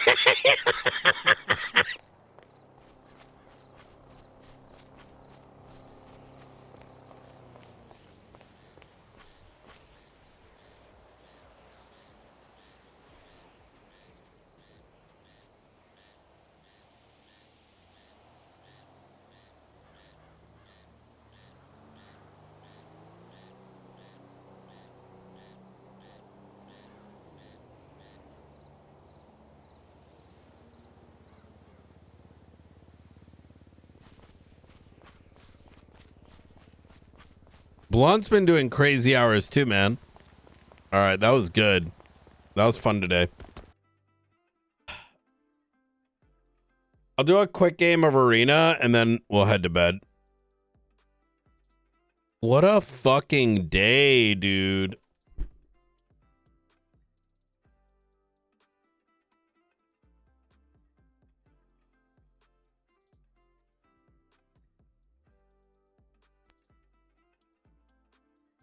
Today was a jam-packed day of RP, wasn't it?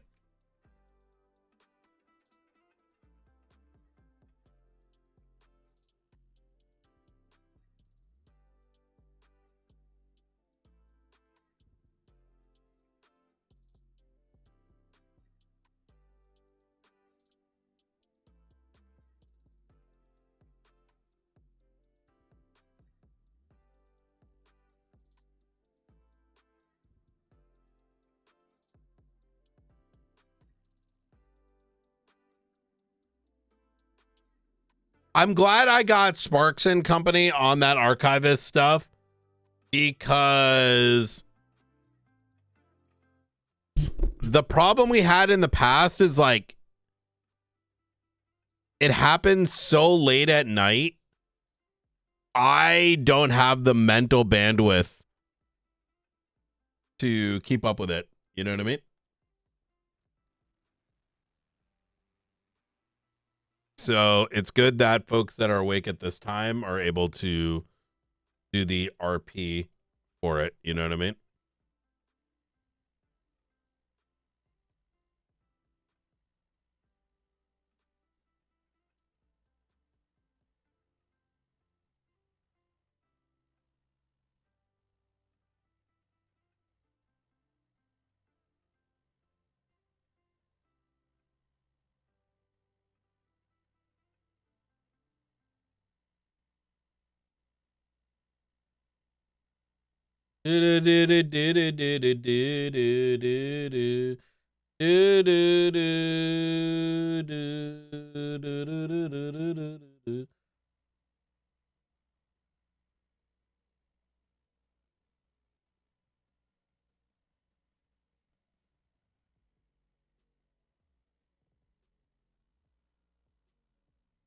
Thank you, kiddo. I don't think I have an Untar helmet or the... I hope that's not too expensive. Elimination. Fuck! Okay, one roll.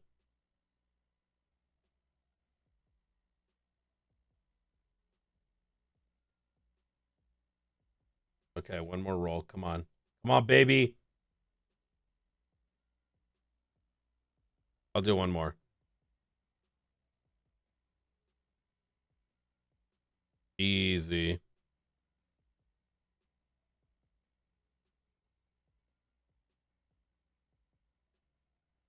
And then buy this. And we're good. Look at that. I keep this running for when I play Tarkov, where a little bit ahead every time, you know what I mean? Because when I come back to playing Tarkov, it's good to know that I've already gotten, some number of this shit already you know, good.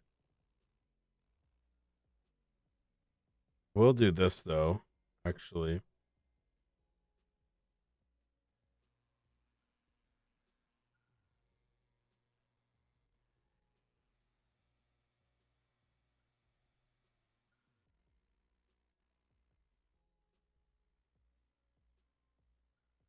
Oh, fuck. I have 11 hours to find a metal fuel tank. Maybe I'll just do this now. Where do you get fuel tanks? Best place for fuel tank, Tarkov.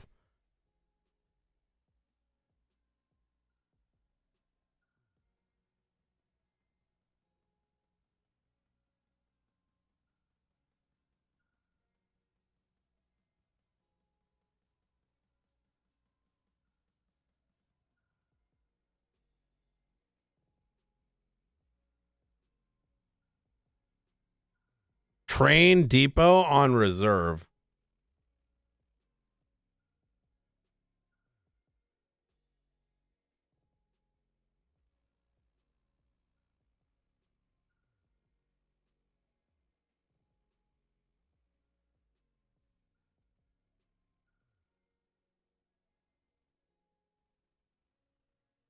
What a fucking week, man.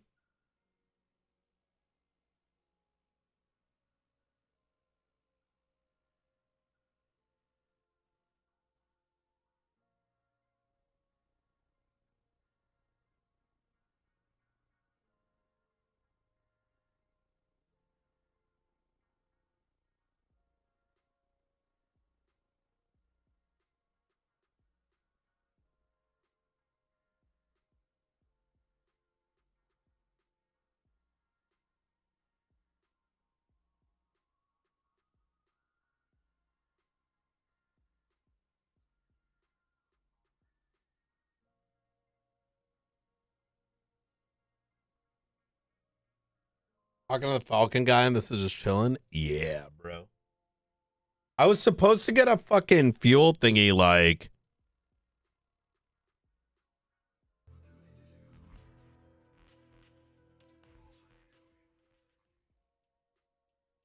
Oh, am I already loaded in? Let's fucking go, boys.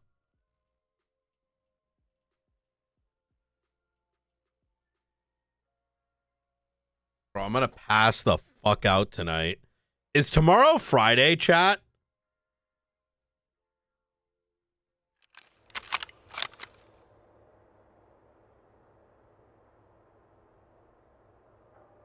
It is, right?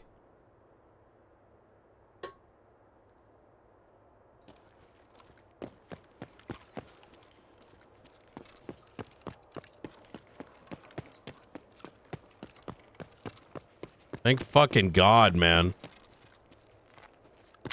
I think next week I'm gonna try to... Next week we'll take our 3 days.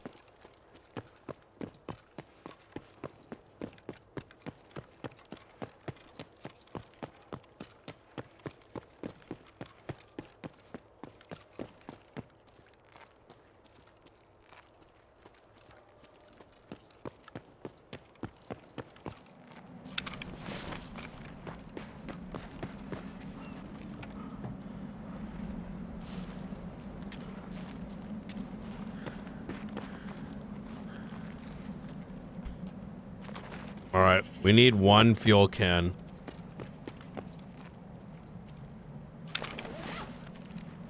Oh my God, we found a T-plug too.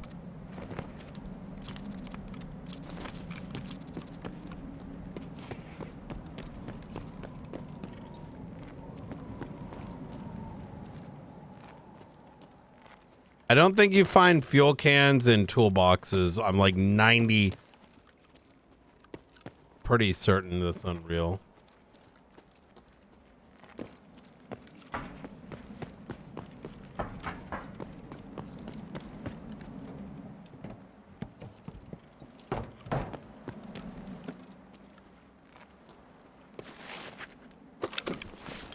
Oh, tech supply crate? Maybe it's in here?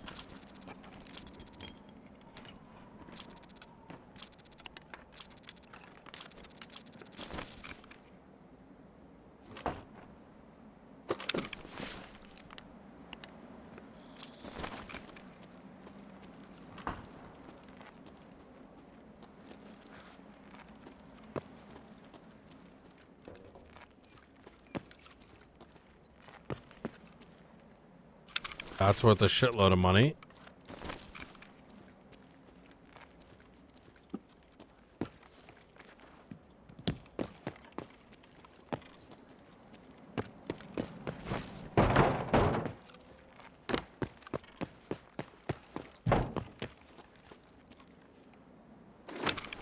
For shits and gigs, we'll open this up. It's gonna be a gun. What the fuck?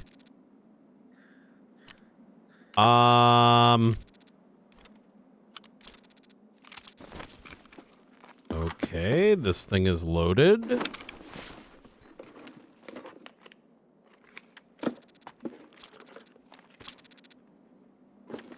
Now I feel bad I didn't check the other spots.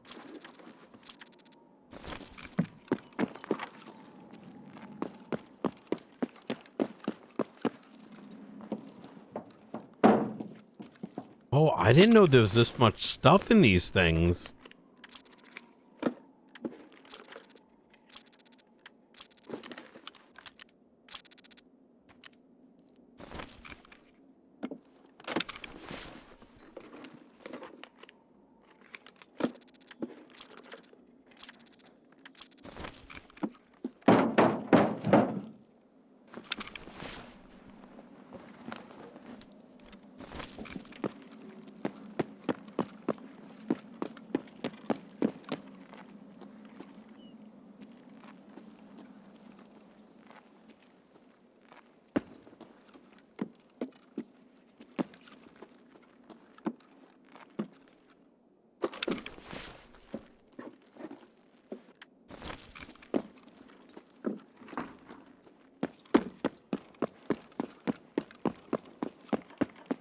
I know I might die doing this,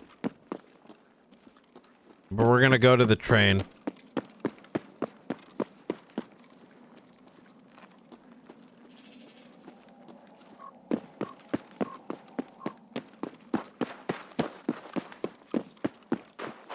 And that car battery's definitely weighing me down. I think we actually made it somehow. Much time? 20 minutes on the raid? Oh my god. I'm telling, if we survive this, I'm gonna be shocked.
We ain't getting that gasoline, boys.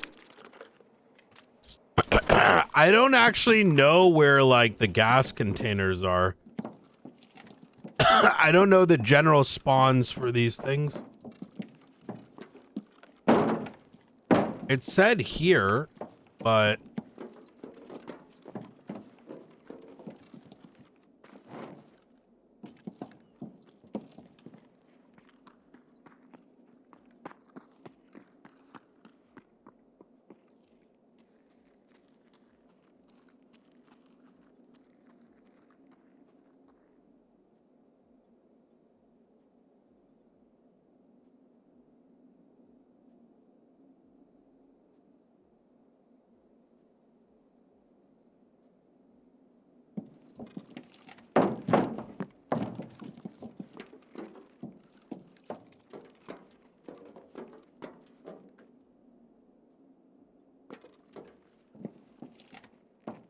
Yo, you cool, man?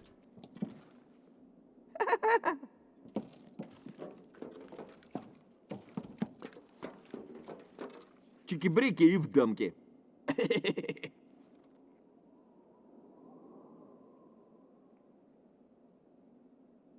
I can't tell if that's a scav or not.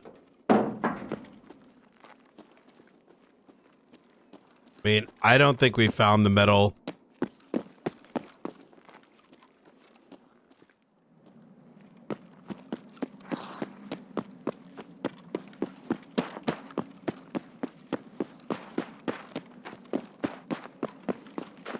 I don't even know if you can find the... I mean, it's 40,000 XP. Sucks if I don't get it, but I'm not going to lose sleep over it, quite literally.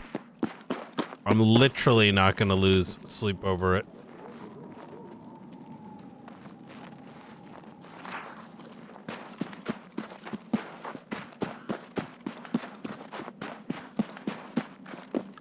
I can look in this bunker and then we can escape, but... I don't even think this car battery is worth anything. Let's just dump it. Extra weight. I'll risk dying for a fucking 5K a slot item, which isn't a lot. You normally want to aim for like, I don't know, like 10K per.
Yeah, let's GTFO.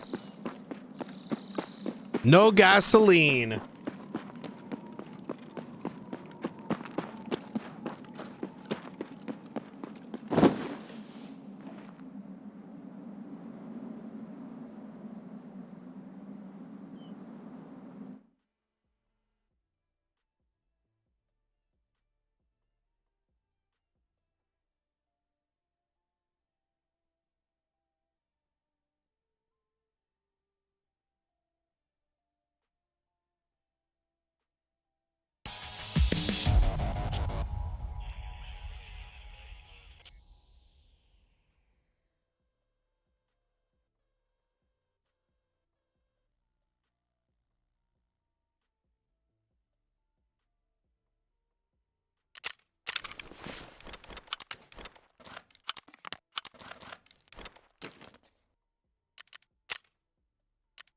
Ништяк, пацаны, сегодня мы кайфуем.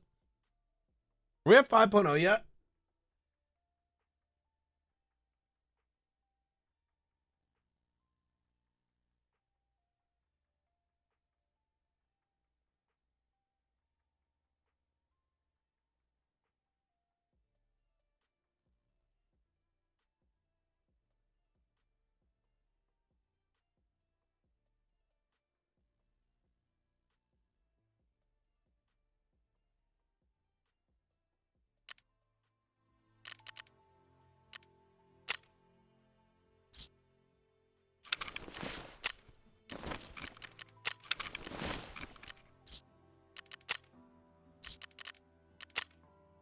I don't think I'm reasonably going to be able to find fuel. How much XP would that be? I mean, somehow if I find it tomorrow, I need 1 metal fuel can, and I gave it 2 conditioners thinking I would get one of these fuels. It's $540,000. Like, this is really nice to get, but I guess I'm not going to be too mad if we don't get it. I'm going to go right to bed, guys. It's already late. As much as I wanted to do a round of like arena, it's not worth it. All right, guys, I love y'all. I'll see you soon. Peace out. Have a good night. Peace, peace. Love you, love you.